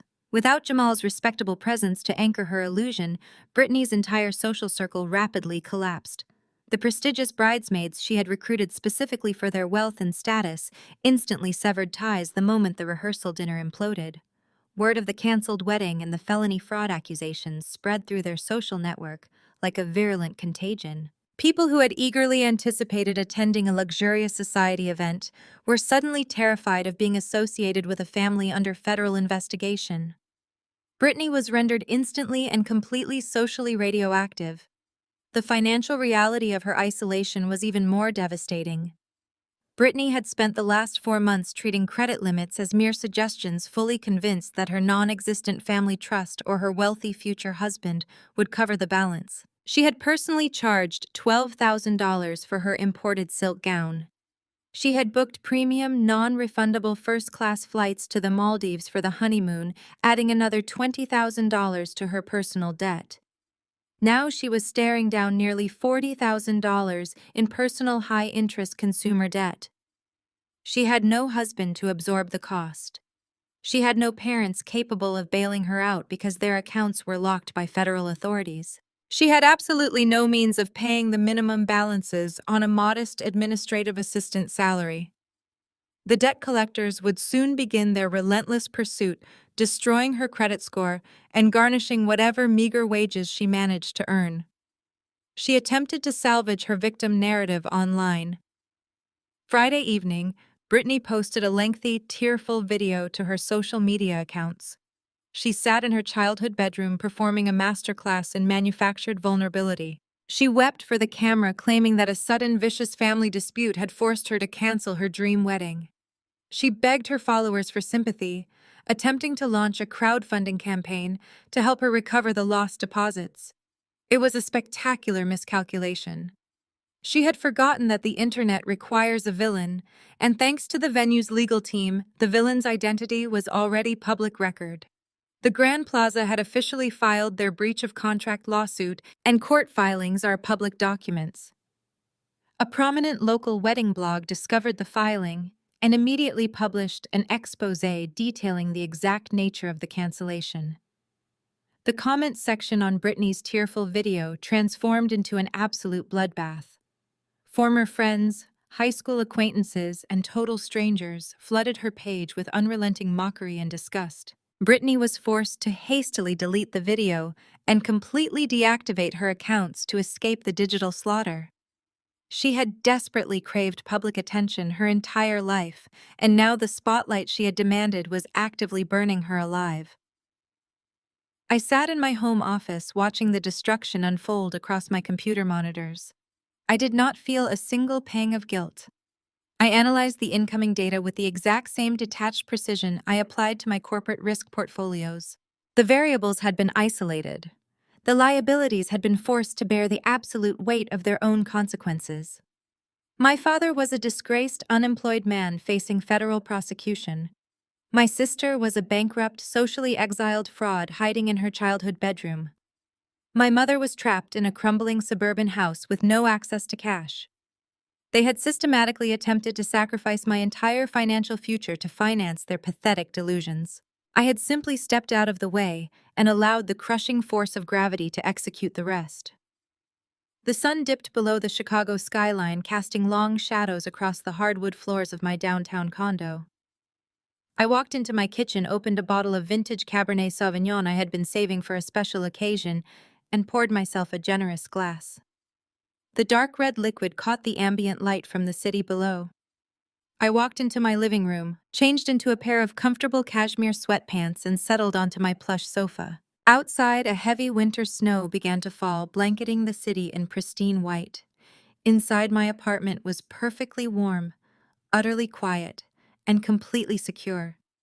I set my wine glass on the marble coffee table right next to my cell phone.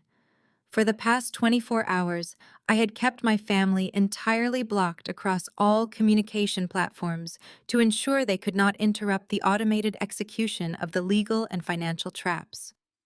Now that the damage was finalized, the contracts canceled, and the federal investigations officially initiated, I needed to perform one final assessment. In risk management, you always review the post-incident data to confirm the threat has been entirely neutralized. I picked up my phone, navigated to my settings, and temporarily removed the block on Barbara, Richard, and Brittany. The device instantly erupted. It vibrated violently against my palm as a torrential flood of backlogged notifications crashed into the system. The screen lit up with a rapid-fire sequence of alerts. 100 missed calls, 30 new voicemails, dozens of frantic text messages. The sheer volume of their desperation was staggering. I did not feel a single spike of anxiety. My heart rate remained perfectly steady at 60 beats per minute. I took a slow sip of my wine, savoring the rich, complex flavor, and opened my voicemail inbox. I played the messages on speakerphone, letting their voices fill my quiet living room. The first few voicemails were from Richard, left immediately after they had walked out of the steakhouse on Thursday night. His tone was pure, unfiltered aggression. He shouted into the receiver, ordering me to call the bank, demanding I reverse the fraud claims, and threatening to drive to my condo to physically force me to fix the mess. He sounded exactly like the terrifying tyrant who had ruled my childhood. I listened to his rage with clinical detachment, knowing that by the time he left those specific messages, his pension had already been flagged for suspension. By the 8th voicemail, the timeline shifted to Friday morning, and Richard's aggressive bravado completely vanished. The tone of his voice cracked, replaced by the breathless panic of a man who had just been escorted out of his corporate office by security. He begged me to answer the phone. He stammered about losing his job, his reputation, and his entire identity. He pleaded with me to drop the charges so he could salvage his severance package. I deleted his messages with a single swipe of my finger. Then came Barbara's voicemails. My mother had left 15 separate recordings. The progression of her mental state was absolutely fascinating to observe. Her initial messages were thick with her usual brand of toxic manipulation. She tried to guilt-trip me, insisting that families fight, but they always forgive. She claimed that I had made my point and that it was time to stop being vindictive. But as Friday afternoon rolled around and the reality of the federal freeze truly set in, Barbara's manipulative tactics dissolved into hysterical weeping. I listened to a voicemail recorded just a few hours ago. Her voice was shrill and distorted by heavy, gasping sobs. "Lauren, please pick up the phone," Barbara wailed through the speaker, her breath hitching uncontrollably. "The police came to the house today. 2 detectives knocked on our front door and asked us about the forged signatures at the venue. Your father is completely ruined. We cannot even buy groceries. You cannot do this to us. We raised you. We put a roof over your head. We are your parents. Please just tell the bank you gave us verbal permission. I will do anything, Lauren. I am begging you on my hands and knees. Please save us." I took another measured sip of my Cabernet. She was not crying because she felt remorse for stealing my identity. She was not begging for forgiveness because she realized she had deeply hurt her oldest daughter. She was crying exclusively because she was finally facing the brutal consequences of her own actions, and she could not manipulate her way out of a federal indictment. I felt no pity. I felt no urge to comfort her. I simply pressed delete and moved on to the final batch of recordings. Brittany had left 12 voicemails. The golden child who had spent her entire life shielded from the basic realities of the world was experiencing her very first encounter with genuine accountability. Her messages were chaotic, frantic, and entirely self-centered. She did not mention the fraud. She did not apologize for lying to Jamal. She only cared about her own immediate discomfort. "Lauren, Jamal is gone," Brittany sobbed in a message left early Friday evening. "He packed all his things and blocked my number." His mother sent an email canceling the rehearsal dinner payment and explicitly stating, "They will never speak to me again." I have absolutely nothing left. The credit card companies are already calling me about the flights to the Maldives and the designer dress. I have $40,000 in personal debt, and Dad's accounts are locked so he cannot pay them off for me. I am going to be completely bankrupt. Please, Lauren, I am your little sister. You have the money. Just pay the credit cards for me. I will pay you back someday, I promise. Help me. I sat back against the soft cushions of my sofa, letting the silence return to my apartment as the final voicemail ended. The sheer entitlement of her request was breathtaking. Even while standing in the smoldering wreckage of a fraud scheme she had actively participated in, Brittany still genuinely believed I would open my wallet to save her from her own debt. She still viewed me as nothing more than a financial safety net, a resource meant to be exploited whenever she overextended her reach. I looked at the empty voicemail inbox. I had listened to every single plea, every desperate negotiation, every tearful apology born purely from a desire to escape punishment. Not a single person in my family had asked how I was doing. Not one of them had apologized for the profound betrayal of forging my signature. Their absolute narcissism remained completely intact even as their lives burned down around them. I finished my glass of wine. The liquid warmed my chest, spreading a deep, comforting sensation of finality throughout my body. The audit was completely finalized. The liabilities were stripped from my ledger. I had protected my firm, my credit score, and my future. I had meticulously turned their own greed into the very instrument of their destruction. The storm outside my window intensified the wind howling against the thick glass of my condo, but inside I was perfectly safe. I picked up my phone one last time to execute the final step of my exit strategy. It was time to close the account permanently and establish the ultimate boundary. I opened the family group chat on my phone. The last message in the thread was from December 25th, a cheerful holiday greeting sent by a distant aunt just hours before Barbara ambushed me at the dining table. It felt like looking at a bizarre relic from a completely different lifetime. I did not type out a long, emotional paragraph explaining my feelings. I did not demand apologies, and I certainly did not seek closure. I simply delivered the final audit report. My fingers moved swiftly across the digital keyboard, drafting the only response their betrayal warranted. At Christmas, Dad said that every person at the table agreed I owed Brittany a wedding. I just paid that debt. I exposed the truth, protected my own assets, and gave Jamal the absolute greatest wedding gift anyone could ever provide: an escape from this family. Do not attempt to contact me again. Good luck with the federal investigators. I hit send. I did not wait to see the read receipts. I did not wait for the inevitable flurry of frantic typing indicators to appear at the bottom of the screen. I immediately went to my contact list. I blocked Richard. I blocked Barbara. I blocked Brittany. I returned to the messaging application and hit the Leave Group button, permanently severing the digital tether to the people who had spent my entire life trying to drag me down. The screen refreshed, erasing the chat history and leaving a clean, empty interface. The operation was officially complete. The following months unfolded exactly as my risk models predicted.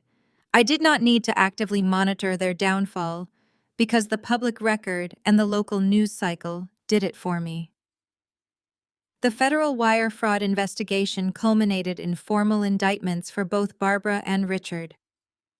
They were forced to liquidate their heavily mortgaged suburban home just to afford basic legal representation.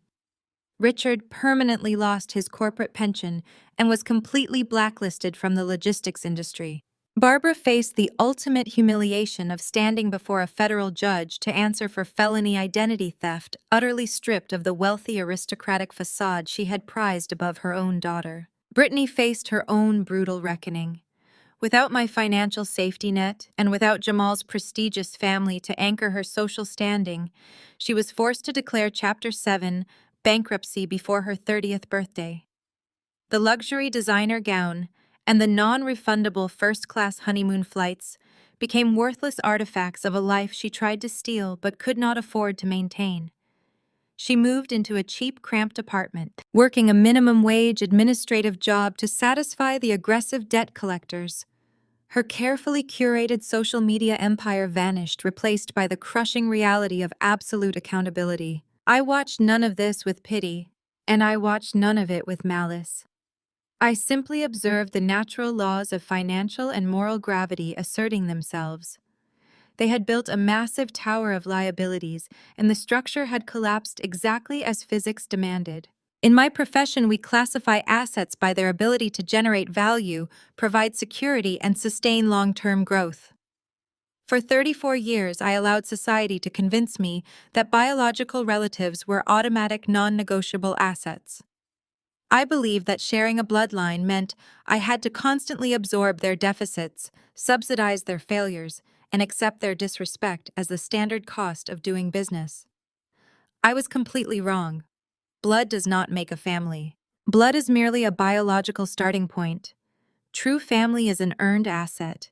It is built on mutual respect, unwavering transparency, and the active choice to protect one another's well-being. Financial independence gave me the ultimate shield, but it was self-respect that gave me the sword. Money provided the resources to hire an elite corporate litigator and secure my perimeter, but it was the profound realization of my own worth that allowed me to finally drop the hammer. I realized that my success was not a communal resource meant to be plundered by people who openly mocked my ambition. My success belonged entirely to me.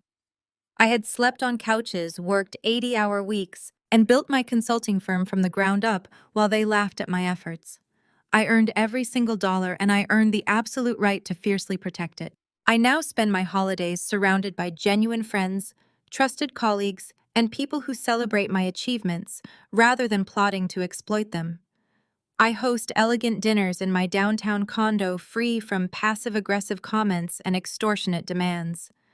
My business continues to thrive, my investment portfolios are securely diversified, and my mind is entirely at peace. I no longer flinch when my phone rings. I no longer dread holiday invitations. I successfully excised the most toxic liability from my life, and the resulting growth has been exponential.